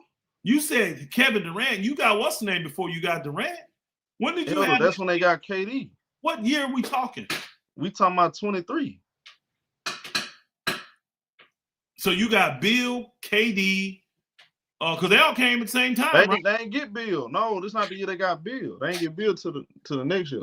What did they do? They lost in the second round. To who? Denver. And what did Denver do that year? Won the championship. Stop, bro. Just come on, man. Stop. But you say he on that They level. lost to the championship team who had better players. Jokic was the number one player in the world then. But that was a close. But Elder, you go back and watch that series. That was a close series. That was a lot closer with. I remember it now. It's coming to me. But what I'm saying is the guy lost. You picked the year when the man lost to the best player on the planet. Oh man. You lost to the best player on the planet. Lord have mercy. It ain't no one excuse. Well, I'll tell you like this, Elder. I saw a 64 win Phoenix Suns team. Devin Booker was top 4 in defense. They was on lifting weights after the game and all kind of weirdo shit. They were all kind of weirdo fruity shit. And then they got in the playoffs. And what happened in Dallas Mavericks series? Devin Booker wet the bed. That's what happened. He got cooked by Jaylen Brown. Jaylen Brunson outplayed him. Let's just be honest. Devin Booker, Elder, time out. If this was the Clippers, you'll be cooking them. They won 64 games and wet the bed in the playoffs. Phoenix won 64 games and got put out the second round against a team they should have beat. It was the heavy favorite. I will agree with that. I will agree that wasn't wetting on the bed. I will agree with that. But I still don't agree that Booker can't win it. If you put the right players around him, I think he has the skills. Okay, why he ain't do it that year? I just don't think that team was the best team. It wasn't good enough. It was. Why he went to bed? Why he win that year? That team wasn't good. I didn't have them. The team that won 64 games. Year where I had Phoenix winning. I just can't. I can't think of no year where I felt Phoenix team, the way it was constructed, was the best team in the NBA, and they should. They won 64 games. I don't give a shit if them niggas won 60. Oh my God, they was the favorite. Elder, don't you know they was the favorite? Hold on a second. Cleveland won 64 game last year. Did we have Cleveland coming out of the East? I'm just asking the question. Cleveland. You know why I didn't? Hold on. Cleveland set all kind of records. You know why I didn't? Loaded. They won so many games in a row. They won 64 games. Did any of us have Cleveland coming out of the East? You know why, Elder? Because they don't have a true number one on that team. A guy that's telling me that always not a number one on Cleveland. I'm talking about number one on a championship. He's a number one, but not on the championship. He's not going to get you a championship. I'm gonna tell you right now, we didn't have Cleveland winning because we thought teams in the East. Boston, because if they had that team, we thought they were better, bro. Let me ask you a question. If they had Cade Cunningham, do you think they make it to the finals? Yes or no? Who? Cleveland instead of Donovan Mitchell. Yes. Okay then. Right, because you think exactly. So you get my point though. No. The point is Cade brings something totally different than Donovan brings.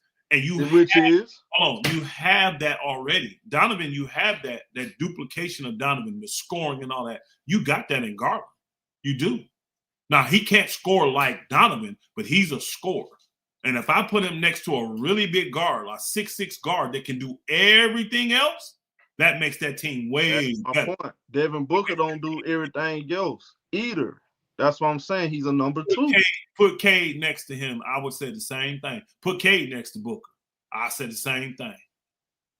Man. Same thing. Put Cade next to Booker. I said the same thing. We saw Devin Booker with a number one Phoenix Suns. I covered the series. Number one Phoenix Suns. I like Booker, bro. I'm sorry. I like Booker. I think he's a two-way player. I like him too. He's not a two-way. Elder, you said two-way. He's not a two-way. Stop. He plays defense, bro. He's not a two-way, Elder. Stop it. He plays defense. Elder, stop this, bro. He plays defense, bro. Elder, stop. Don't do that, bro. He's not a two-way player. Say he's elite, but he plays defense. He does. Oh my God. On defense. He ain't just getting. Yeah, you being nice. You being nice, right? Bro, I'm just keeping it real on Booker. And I don't give two shits about the damn Sun. Bump them Bookers on the they roll in here on. They go up against my Lakers. He's a good defender, though, man. Booker is a two-way. If you're a good defender, that makes you a two-way player. The Booker averaged 25 points a game for the last 9 years, and he's a good defender. That makes him two-way. What the hell is a two-way player? I don't know what game y'all ask you a question. You think Dorian Finney-Smith is a better defender than Devin Booker? Hell yeah. He ain't. I promise you he not. Devin Booker a better defender? Yes. Dorian Finney-Smith is all reputation. Booker's a better defender than that dude, bro. He is. I'm telling you right now. You wouldn't believe none of the metrics. You have to go watch. Nah, I ain't talking about no average. Elder saying he's a two-way. Bro, yes. Two-way means you elite defender. No, see, you add your own definition. Elite defender, defense, elite offense. No. That's you a two-way. Your own definition. That ain't elite. Don't have nothing to do with being two-way. There are plenty of guys that are two-way that are not elite at nothing. No, well, they shouldn't be named two-way. They're not a two-way player. Then you don't have to be elite. 3 and Ds. They don't have to be elite to be 3 and Ds. They good on their own. We lowering the bar too. We lowering the bar, bro. No, bro, you adding stuff to the bar. Elite has nothing to do with being a two-way player. Man, it just means you play like this, especially the off ball. Two-way player means you play good on offense and defense. You're not a liability on either side. That's all two-way means. You don't have to be elite. Because if that's the case, you tell me who the two ways are then. Who is elite? Jokic ain't elite then. If that's Cade Cunningham. That list gonna be real small. Cade Cunningham, Wemby. So we got 2 players out of 500. Not that many. That's elite. That's not that many. So you, in your opinion, by in his prime, in his very best prime, he two-way. Your definition show right now, we only got 2 guys. That means, see, when I say two-way, this is what I'm talking about. Guys is gonna make the all NBA and defensive team. And see, you putting your own spin on it. That's how it's always been. What do you? That's not my spin. No. In history, I got to in history. Go back and look at all the two-way players, the great two-way players. They was making the all NBA and defensive team. I'm not lowering my standard for this new generation, bro. I got you. Cade Cunningham numbers. All you got to do is look at his numbers. The best one-on-one defender. I disagree with the guys you named. I just think they're more two-way players than guys that can do it elite on both. Man, they're not doing on elite level though. Both ends. Steph Castle not elite on the offensive end, so he ain't elite on what? What? On the offense, Castle's not elite. You said Cade Cunningham? No, Castle. Oh, okay, Castle. Okay, in the chat, he said Steph Castle is elite. You said okay. Defensively, but he ain't elite offensively yet. No, I think Castle on his way. I think Castle elite. I think he close. I think he's a really good close to elite defender. Jaylen Brown would be in that category to me. He ain't no. See, to me he's good. He a good defender. Not no he ain't no great defender though. You said Jaylen Brown is not a great elite defender? No. He good. He not all defensive teams. Go look, show. He ain't no all defensive team. Oh my God. Let me pull it up. He good. He ain't great though. Like he ain't elite. Like, bro, y'all put way too. I don't know what games y'all watching, bro. He ain't elite. He good though. He a good defender. He a good defender, not elite. Y'all put way too much mustard on these guys. Way too much. I think way too much credit. Elite is different than two-way. Two-way is meant that these guys are good on both sides of it. They don't hurt. He good on both ends. I'm saying he ain't elite. He ain't an elite defender though. Yeah. Okay. Okay, when you ever seen Jaylen Brown? They say Jaylen.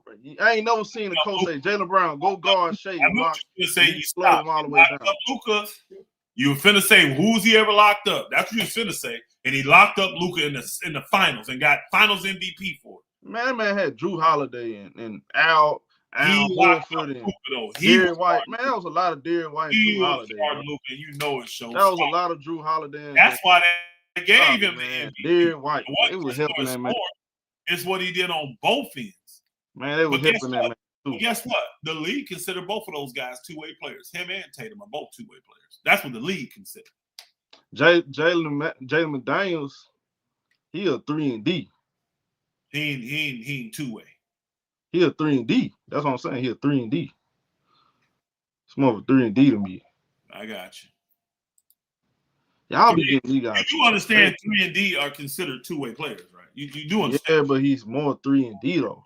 No. 3-and-D, that's where they get that from. If you get a 3-and-D-er, you get the two-way player. That's what they saying. Yeah, I mean, you getting a guy that can help you on the offensive end and shoot threes mainly, and you're getting a guy that's going to help you on the defensive end.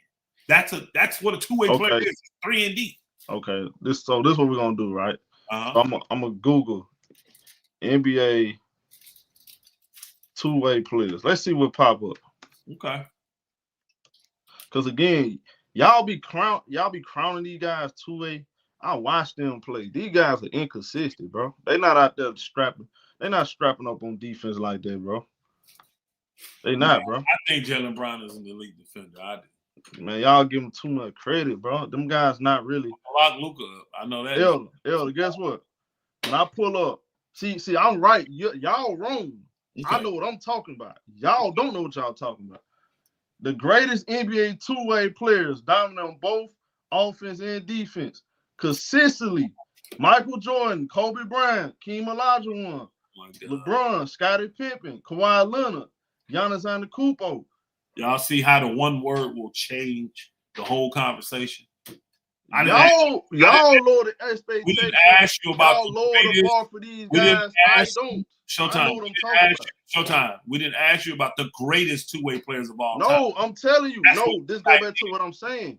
My criteria is totally different from yours. When I say elite, when I say two-way, I'm talking about elite on both ends. That's what I'm talking about. That's you, though. Elite doesn't have to be in there. You're adding that. Okay, that's my. I'm going off of history. You adding that, show. I go off history, Elder. I don't go off of this new generation praising guys that's not elite. By your definition, there's not a lot of two-way players then. It's not. Okay. Of course, it's not. A lot of these guys are really good on one end and special on the next end. On the other end, and some of them are average defenders and great offensive players. He was a two-way for a few years, right? LeBron was. LeBron. So now we're gonna act like LeBron wasn't a. Come on, y'all! Like, stop this. LeBron wasn't a two-way player in his prime. I say he was.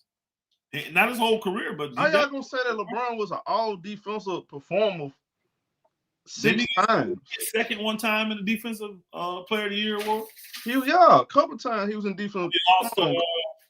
He lost to the guy from Toronto, the big man, Paul Gasol's brother. He lost to him. Real all-time great. I'm talking about all-time two-way player. Forget the word great. Just two-way players in history. Those guys were all NBA and all defense. I'll say this: I didn't think. When I think of two-way players, I don't think of the greatest of all time. I just think of a guy. Don't just forget Elder. Just forget the all-time great. Okay. When I think of the NBA, I think of a two-way player. It's a guy that doesn't hurt me on the offensive end and he doesn't hurt me on the defensive end. That's cool, but we talking about he can play both sides. He can play both sides. That's how I think of a two-way. See, he can play both sides and it stopped there. We start saying two-way, that means you all NBA and all defensive performance. All right. Why do we have to change it now? I would agree some of the greatest players of all time had to be. This is why I don't put certain guys that high.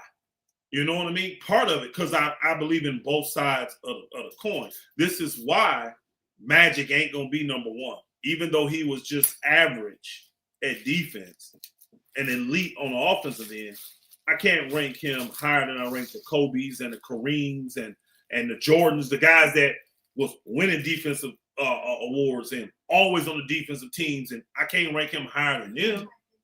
You know, that's why a guy like Luka, that's why LeBron ain't there. He only did it for a short period of his career. His whole career ain't been that like them other dudes. LeBron, his I'm gonna say from 08 to 2013, he was elite. Okay, but we're talking about a 23-year career. You just gave me 5 years. I'm saying, okay, but we haven't gotten. Okay, I haven't seen Jaylen Brown play to that level. He never played on LeBron level defensive. I think Jaylen Brown's an elite defender, bro. He's never played on that level. That's what I'm saying. I don't crown him. He played on Jordan's level. That don't mean he ain't a great defender. He ain't never played on Kobe's level. That don't mean he's not an elite defender. As a defender, he's not on that level. Right. I got he's you. Not. I think he's one of the best defenders in the game right now. I would take him all day. See, Cam, you saying that though, Cam? Out there. Like Cam, you guys, saying that. Guys, if you go back and look at LeBron James from 07, 08 to 2013, he was elite defender. He was all NBA defense, first team. That's facts. All right. 14, he made the second team his last year in Miami. That was his last time making it. Okay. So by my logic, I'm being consistent. Yeah, I wouldn't. That's a guy. Again, out of a 23-year career, he was really only elite 6 of it. Yeah, I mean that's why I don't think he'd go. I mean it's part of the reason I don't think he'd go. Yeah. No, okay. I don't think Shea a two-way. I never said Shea was a two-way. Yeah, I think Shea's a two-way player. I think Shea play on. I think Shea he gonna play on both ends. He gonna put on effort, but he ain't no two-way. I don't know if he a two-way. I think Shea's a two-way player because he don't hurt you offensively or defensively. Yeah. So again, the way you use the word is totally different. How I use it. I think he's above average on both of those. I actually think he's elite offensively. And I think he's close. He definitely play on both ends. He play on both ends. Mm-hmm. I just gotta be. I just be careful what I say. You know, when I start using these words, two-way and elite, I'm just, I don't want to just say everybody elite and two. If Devin Booker is a two-way player, everybody two-way player. Then that's not true. Man, everybody two-way player. Because Devin Booker is an average defender at best. It's nothing special about his defense. You don't put him on nobody. See, I don't know. I watch the games. I don't know about y'all. I'm sorry. My fault if I watch all the games and I'm watching every little thing. That's not my fault. I think y'all got to step y'all game up then, bro. Watch more games. All right. If you mad at me for the truth, I'm telling you the truth. Hey, now I know Tyson watching way more than me. Cade Cunningham is elite defender. And offense. Like he's two-way. Maybe I missed it on Booker. I know when I was watching Booker, I thought he gave effort on both ends. That's not my fault. Y'all don't watch basketball. No, I know Cade Cunningham is good on both sides. He's very good. I think Shea is very good on both sides too, though. I think Shea. People don't come at Shea. I don't think anybody comes at Jaylen Brown. He's very good on both sides, in my opinion. Very good. Above average. All these people I'm naming, they're not just average. I think they're above average.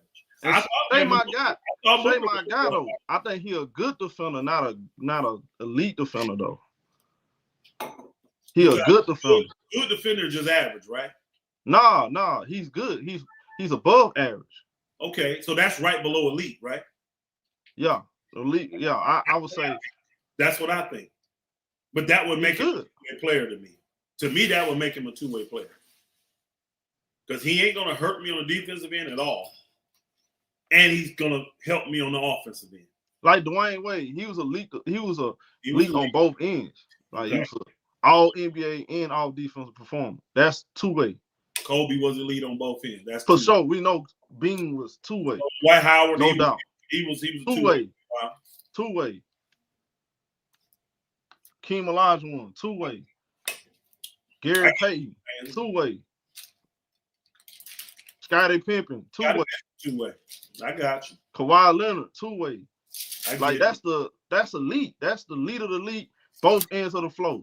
Like I'm not lowering the bar for these guys. I just never, because everybody you naming now Hall of Famers. I never equated elite. All those guys I named was all NBA and all defense. All those guys you named are Hall of Famers. All NBA, all defense performers. Again, what I'm trying to tell you is I never equated 2-way with elite. Hey, L, you know what? You know what I'm gonna do? I'm gonna throw your boy up in there, L. Ooh. Now that I think about it, remember I'll throw your boy in there. Ooh. Watch this. I'll throw your boy in there. Bro. I can snap this. I mean, you had this discussion last year. I can actually throw your boy in there. He might not be the best player on Oklahoma City. Definitely not be considered 2-way then. Hey, Elder, he might not be he might not be the best player on Oklahoma City, but he definitely a 2-way. Jalen Williams. Okay. He a 2-way. Okay. All NBA performer, all defense performer. I agree. I would agree with that. I just never equated the word elite to 2-way. I never did. I wasn't thinking you got to make these teams to be a 2-way, call a 2-way guy. To me, a 2-way guy is a guy that helps me on both ends of the floor. He helps me on offense and defense. He don't hurt me on offense nor defense. Why J-Dub? J-Dub be strapping up. That's what I'm talking about. Yeah, elite defender. J-Dub is a great defender. Very good defender. And he earned. Look, I ain't give him that. I ain't put him in that conversation. He put himself in the conversation this past year. He was all NBA, third team, all defense, second team. He put himself in the conversation. I didn't put him there.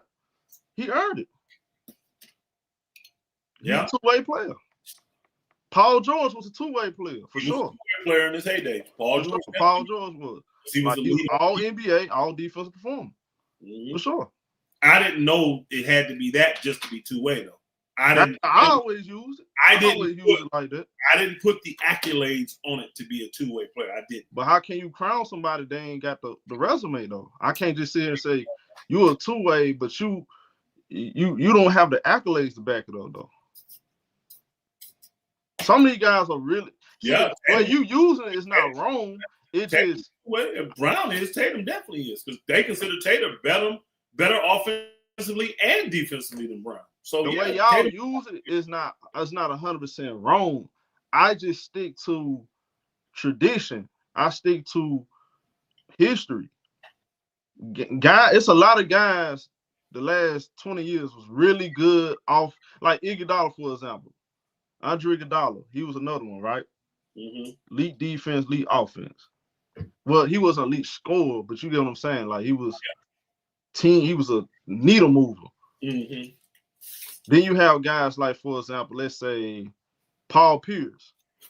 Paul Pierce, we know he was he was surgical on offense. He was even a good defender, but I never said he was a 2-way. I never looked at him as a 2-way player. So he was a good defender, but he's not a 2-way. So going by your logic, Tatum's not 2-way then, right? Because he ain't never all defensive team. I think Tatum and Brown are close to elite. It's just I don't think they're on that elite level though. I think they close to. I think they good. I think they good defenders. I don't think they great defenders. Hey, watching him do what he did to Luka last year, that looked great to me. I don't think they great. 2 years ago. That looked great to me. I think they special offensive players, but what helped them out. See, this is what y'all don't mention. What also made them look really good is they had two of the best lockdown defenders on their team, along with Al Horford though. Their whole team was good defense. That's what made them like. You got Drew Holiday. You got. It's easy for them to look good on defense. You got Holiday. You got freaking. So Holiday, right? Holiday 2-way. Who? Holiday. I I don't put him in that conversation. I don't think he's because I don't think he's elite offensive player. I don't think he's elite offense.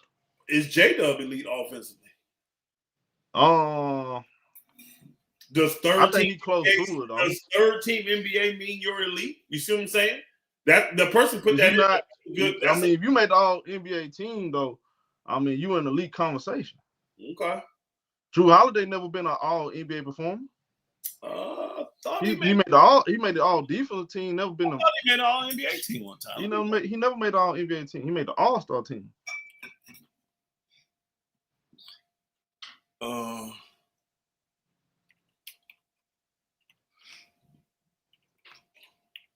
But again, y'all lower the bar for these guys. I don't lower the bar for this new generation because these guys showing you enough to get them praise. I get your point. To be considered these, hey, prove something, do something. Yeah. That's why I ain't giving nothing to Wemby. Even though he has the talent and all that, and you can see it, I can't give him nothing until he do it. Because I got to keep it a buck. Zion showed me all that too. When he came out here and played half a season, but he shot 70% from the field. And nobody could stop him. He showed me ridiculous talent as well. You still gotta stay healthy enough, and you still gotta actually go out there and produce it. You gotta go out there and do it. You got to. I can't just go off of projections. I can't do it. I can't go off projections. Like Kevin Durant, for example. This will help you out right here. You think Kevin Durant a good defender? I think he's a good to above average defender. I do. But you'll never say he's a two-way player. You never heard nobody say that. No, I haven't. I have not heard people say exactly because he's not a elite defender. So they're not gonna label him a two-way player because he's a good defender, but he's elite. All-time great. Yeah. Generational. Kevin Durant. Forget like Elder. When it comes to Kevin Durant, see, I'm tired of people disrespecting him, man. Let's be honest. Kevin Durant is not a good offensive player. He's not a great offensive player. This is a generational offensive player. Yeah, he's generational talent on the offense, man. Generational. When you mention him, generational. He's a generational player, bro. Like they use that word loosely. This player generate, that player generate. I don't think everybody generational. I think Kobe, Michael Jordan, LeBron, Kevin Durant, Steph Curry, those guys are generational players. All right. I don't disagree with that. I don't disagree with that. Wemby, I think Wemby. I'm not putting him there when he ain't done nothing yet. He ain't got no I think Wemby got a chance.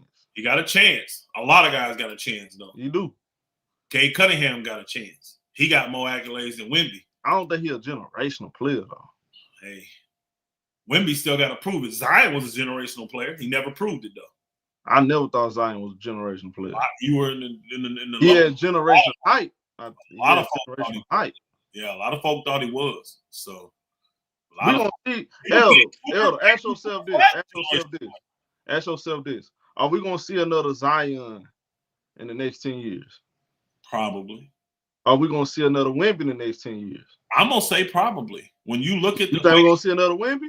Yeah, the way you're looking at these players coming, look at these guys that just got drafted. These 7 foot, 7'2", all of them handling the ball, all that. I would not be surprised that we see another Wemby. People forget and see, folk don't want to understand this. I'm not saying he's just as good as Wemby.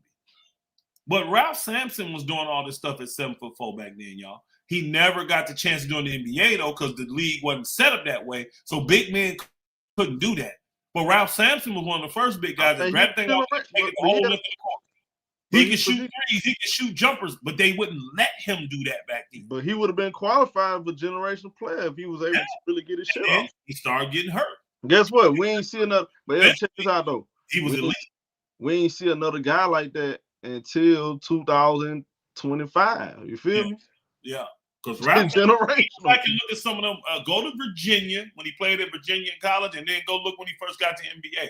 Ralph Sampson was doing that stuff, man. Yeah. I'm not saying he had handles like Wemby. He was smooth like that, but he could handle that ball. He could shoot that ball. He could pass that ball. Ralph Sampson was a real deal, bro. He was a real deal. So I'm going to say yes. I think it's trending in that direction. So I expect to see a player that's super tall that typically would be a center playing like a small forward or a two guard. Because Wemby, that Booker come off a screen just like Reggie Miller do, bro. That Booker look like a two guard coming off them screen, tall as he is. I mean, Wemby definitely he different. He's definitely different. I think we'll see another one though. I really do. I think that's just how they breeding them today. That's how they making them today. I really think we'll see another one. Yeah, it's like again, you got guys. I mean, they really good. Again, a lot of guys are really good defenders, but their assignment is not to guard the other team best player. I don't see Jaylen Brown guarding every elite offensive player night in, night out. No, every single game. He ain't doing that. Nope, he ain't gonna do that. You're right. So I gotta wrap it up, man. I gotta get out of here. It was a good show though for 2 hours, man. I'm telling you, I'm gonna dig into this though. The topic we was on, I'm gonna dig into this a little bit more because I think it's gonna, depending on how things go, like let the Lakers see. The thing is, hold on real quick before we do this. Let me look because I think they got a favorable schedule so that the panic don't have to set in. Let me look at what the Lakers got going here for the next week or so.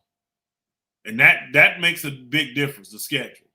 See, they got a tough one in Detroit. So even if they lose, they got Memphis twice, New Orleans, then they got San Antonio again, which is a tough one. Then they got Milwaukee, which is not going to be that hard. You got Sacramento, Atlanta, Charlotte, Portland, Toronto. See, they got a favorable schedule. And then Denver's even favorable now because when they get Denver on the 20th, there's no. Speaking of Denver, Elder, I was watching that game real time. I was sitting back watching. I ain't doing no game last night.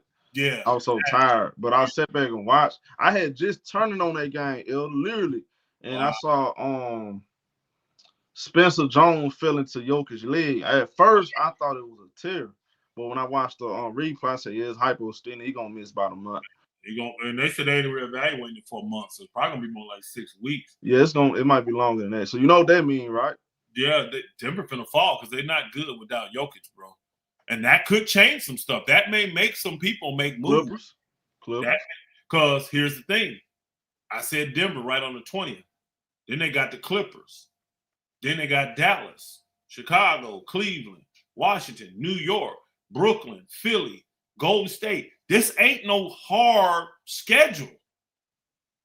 The Lakers, Golden State is February 7th, y'all. They're going to be able to weather this storm with AR being out and all that. They're going to be able to weather it. What's going to have to happen is this, though. And I'm going to go back up, Detroit, blow them out, right? Memphis can't do that. They're not equipped. New Orleans not equipped. Say San Antonio blows them out, right? Then remember, Atlanta's a bad matchup for the Lakers. They blew them out already once this year. Say Atlanta blow them out again. That's a bad loss to a bad team. If you get 3 or 4 blowouts in here, you're going to have a problem. I don't think they're going to do that because Rui hurt, AR hurt, and you can infuse these defensive guys. I think the Lakers are going to look really good for their next 1, 2, 3, 4, 5, 6, 7, 8, 9, 10, 11, 12, 13, 14, 15, 16, 17. Their next 17 games get them out of January, y'all. They next month of basketball, they're going to be fine. I think on them 17 games, say you go 14-3, say you go 13-4, nobody's going to be tripping. And another thing too, I think the MVP award going to come down to Shay's to lose now. Yeah, I think it's Shay's to lose. Others can get in the conversation right now too, because Shay's looking great right now. They in a little rut right now. They're not blowing teams out like they was. You know what I'm saying? So I think the problem is, I think Cunningham should get more consideration than what he's getting. The problem is he's not playing for the Lakers. If Cade Cunningham was on the Lakers, he'd be number 2. I don't know about that, but why not? Let me see. Hold on. Why shouldn't he, Elder? Are you serious? I'll pull it up, bro. Yeah, go look at the numbers. Cade's got some really great numbers. He's in the East too, so that hurts him. I think personally. That don't hurt him. It shouldn't. I think it hurts when you're in the East because they just view it as inferior competition. You know, they just view it. So LeBron won two. Yeah. He LeBron won 4 MVPs in the East. Shooting 46%, which is cool. He's shooting 33 from 3. That's a little low. You know, Luka ain't shooting that great 3.9. Yeah, but Luka ain't really he was in the beginning in the top 3, but where's he at? Like if you did a vote right now, Luka probably not even top 5. Even though he's leading the league in scoring, he probably won't be a top 5. They got him up there at the odds. Luka shooting, crazy elder. Luka shooting basically the same splits as K. He is just lower. 42% from the field, 32 from the 3, 80 from the free throw line. Yeah. And I don't think Luka is playing on the MVP level. In my personal opinion, he wouldn't get. But he's gonna get considered right. They got him number 2. Well, when you're on a team that's a top team in your conference, like the Western Conference, he's on the top 4 team, and he's leading the league in scoring. Of course, he's gonna get consideration. I think Cade's gonna get consideration no matter what because he's on the top team. I think Cade should be number 2. That's what I'm saying. Okay, all right. I don't think Cade is having the second.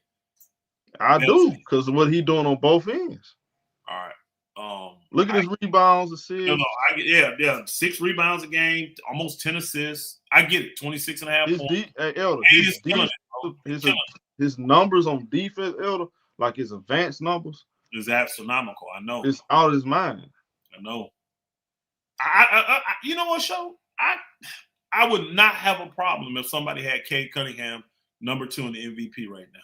I wouldn't have a problem. Pistons are number 1 in the East. Honestly, I wouldn't have a problem if somebody had him number 1 right now. I wouldn't have a problem with that. The numbers do back it up. Yeah. And number 1 in the East backs it up. What they got? 6 losses, 5 losses, something like that. They got 8 losses. Oh, they got 8 now? Yeah. So, but you're still number 1 in the East. So, I mean, yes. Cade, I think if you did a vote right now, I think Cade is going to be top 5 in everybody's category. I think he'd be top 5. Some people have him 2, some people have him 3 or 4, but I think he's top 5 in everybody's right now. Because Jokic just taken out, so now that's a free spot for somebody else to come in.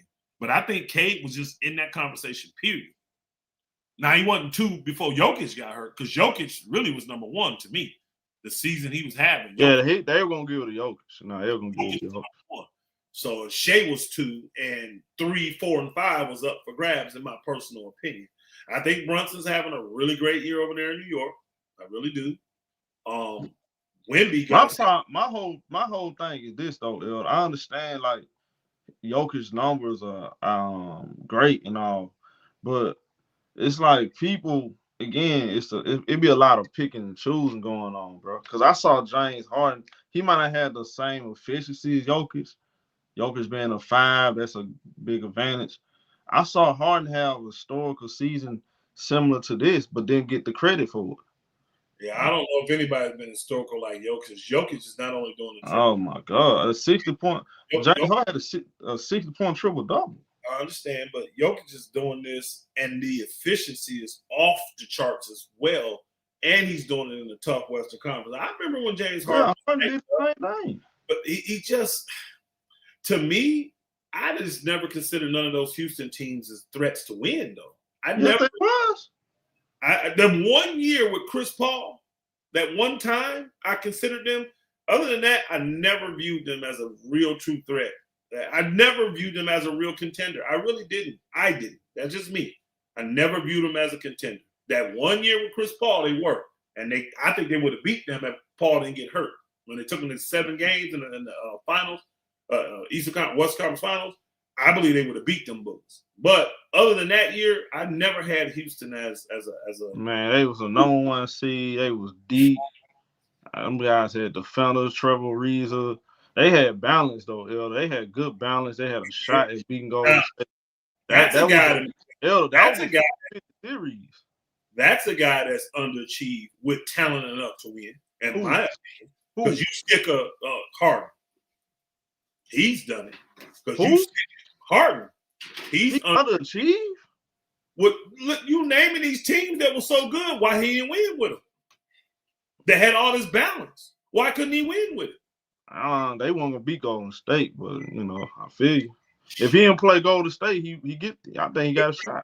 With Chris Paul, he was going to beat Golden State. It was. But I think Golden State was healthy. People forget that. They ain't had no injuries then. They were healthy and finna get beat. Kevin Durant will hurt that next year, but yeah. Next year, yeah.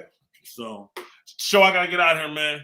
Appreciate it, man. This is a good conversation. Right, my brother. I think it's gonna get some steam moving forward just because this Jokic being hurt, I think it changes the landscape of stuff. And he's gonna be out of here 6 weeks. So we talking about way past the All-Star game. Yeah, what we always talk about, yo. You said what? The healthiest team wins championship. Yeah, the healthiest team. Last these year, guys, the only reason people won all them games, they was healthy. All these guys complain, OKC won, Pacers were hurt. Bro, that's basketball. This is history. Like, how many Elder? You've been a Lakers fan since '79. Isaiah Thomas' first championship was against a hurt Lakers team. It was. Hey, Jordan's first championship was against a hurt Lakers team. So it's championship. Injuries are part of sports. It is. It's like Elder, I'm not finna tell you, okay, don't go out there and celebrate because we wasn't healthy. No. Nah, you can't. The trip is a chip. You feel me? Yeah, you know what I'm saying? Like, come on.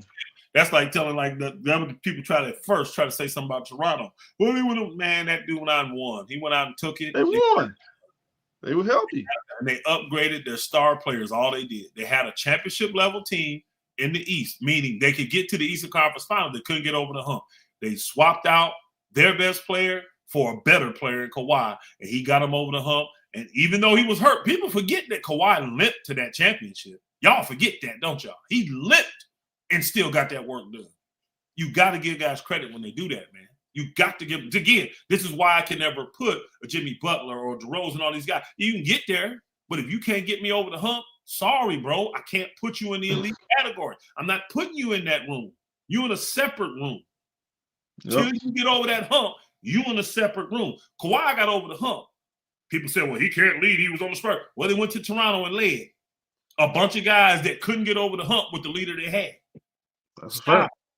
And OG was hurt too. He was hurt. I forgot that. OG was hurt that whole year. And look, one last thing, Elder. Mm-hmm. Some of you Warrior fans, they be the main ones saying, like, I ain't gonna say all Warrior fans, but it's a couple of them. They would come here army about OKC. Bro, the Warriors, the beginning of a dynasty was against a hurt Cavaliers team. Come on, bro. I didn't say you. I didn't say the Warriors. They championship don't count. Hey, it's all excuses to me. At the end of the day, you can only play who in front of you. You ain't got nothing to do with who hurt and who healthy. If it was so easy to win championships, a lot of teams should have them. Yeah, all I'm saying. Yeah. Now it is funny. I will say this. Look how many people have ate during this era, though. We got a new champion every year. That says something about the dominance of these so-called players. And you ain't dominating when you got different teams winning every damn year. See, in the 80s, it was two teams everybody thought about. In the 90s, it was one team, really two, that came up with Houston. But it was in the 2000s, it was really two teams you thought about. Lakers and Spurs. You see what I'm saying? Yeah. This now, everybody winning. Everybody. We may get a new champ this year. We may mess around and get a new champ this year. It could go back to the Spurs. It could be the damn New York Knickerbockers, y'all. And I never thought I'd ever say that during my lifetime, that the Knickerbockers could win a championship. But them Bullets is legit enough to win a chip. They are. Mm-hmm. They're stacked enough. They're deep enough to win a chip. They got a shot. The Detroit Pistons is back in the conversation. The Detroit Pistons is capable of winning a championship this year. They are. Their roster stacked enough. They could win depending on the scenario and situation. What about the Clippers? Would you say boxers? Man, stop it, Showtime. Quit messing with me. What happened? No, you just saying like any team can win, right? What about the Clippers? I didn't say, boy, see, there you go adding shit. I didn't say any. Some teams are equipped. If the Clippers get healthy, might get healthy at the right moment. You're building strippers still, and you're going to expose yourself like you always do. So stop it. Hey, did we beat the Lakers this year? Yes or no? Doesn't matter. We beat y'all too, so stop it. Stop it.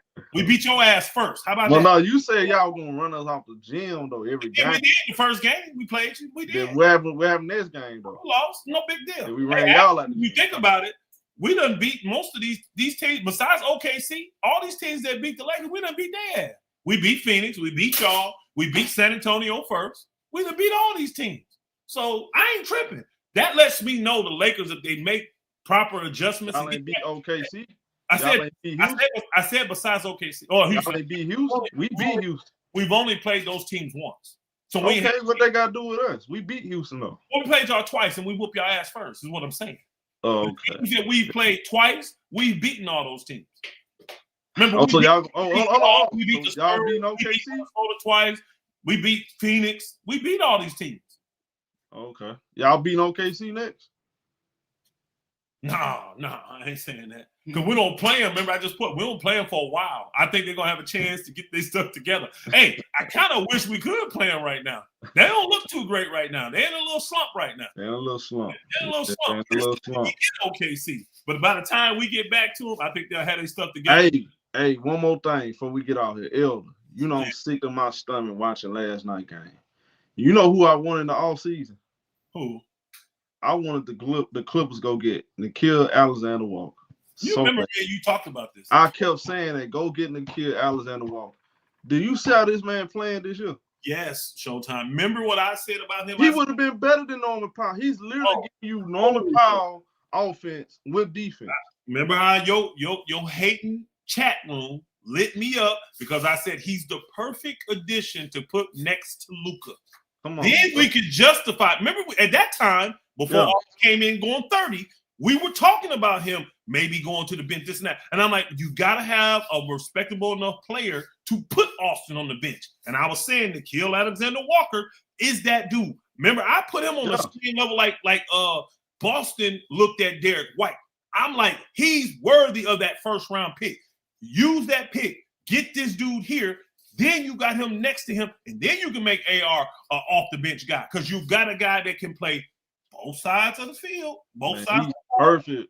This like Luka, James Harden. He killing it. Hell yeah. Yeah, they always hating, bro. J-Man, they always be hating, bro. It's crazy. Man. But yes, I'm happy for him. And I hate that he's in Atlanta because I think it's going to go to waste, show. I really do. It's just nobody's going to really notice it. Because Jalen Johnson is the man down there, so that's all people caring about. Yeah, man, I've been watching incredible season. I've been watching him all year. I'm like, bro, look at this shit. This is why I wanted the Clippers to go out there and get him. Yeah, and they got when you think of their core right now, when they get rid of Trae, you got Johnson, you got Nickeil Alexander-Walker, and you got Dyson. They good. That front court, that back court they got, they good. Now you get rid of Trae's $50 million and put that around them.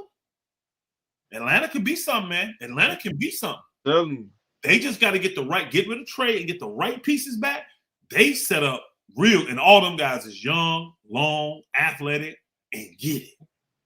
Get after it defensively. All three of them guys are above average defenders. All of them. We know Dyson is elite. Oh, now look, now we talk. Dyson Daniels is elite. That's what I'm talking about. Elder, you said there was no hesitation. Yeah, he's elite. There you go. Elite. Elite. There you go, Elder. There you go, Elder. Hey, I ain't on front though. There you go. Alexander-Walker, he ain't too far behind that dude. He ain't too far behind. He ain't too far behind. He better at defense than Shea to me. He is. No. Ain't no to you. He is better than he's a better defender. He's a better defender than Shea. That boy gets it. I'm excited for them. They got to get rid of Trae, though. They got to move Trae. So do a 3-14 deal. I don't care. Get Trae out of there. And let's really – because I actually think Atlanta could do that deal now, turn the season around, and make a push in the playoffs. Now, I'm not going to say they're going to win, but they can scare some folk this year in the playoffs if they make that move now and get those quality players back and put around those three guys they got. They got three good guys, y'all. They got three real good guys to build around. Yep. Salute to everybody. Salute. Man, Elder gonna we checking out, man. We finna end this campaign. We'll be back later. Gotta do not the Lakers, the Clippers. The Clippers playing the Kings. We'll be watching a little bit of Lakers Pistons. You know, it's a late game, and we actually got a late game tonight. Yeah, that's the only decent game on tonight, though. Really, the Lakers Detroit. Everything else is projected to be blown. Memphis, Philly ain't, and that could be okay. That could be decent. But Sacramento Clippers be ugly. That's gonna be ugly. Then a pair of masterpiece sneakers, bro. Ugly. That's shout out to y'all, man. Hit the like button. New to brother. Right. We'll holler at you. Yep.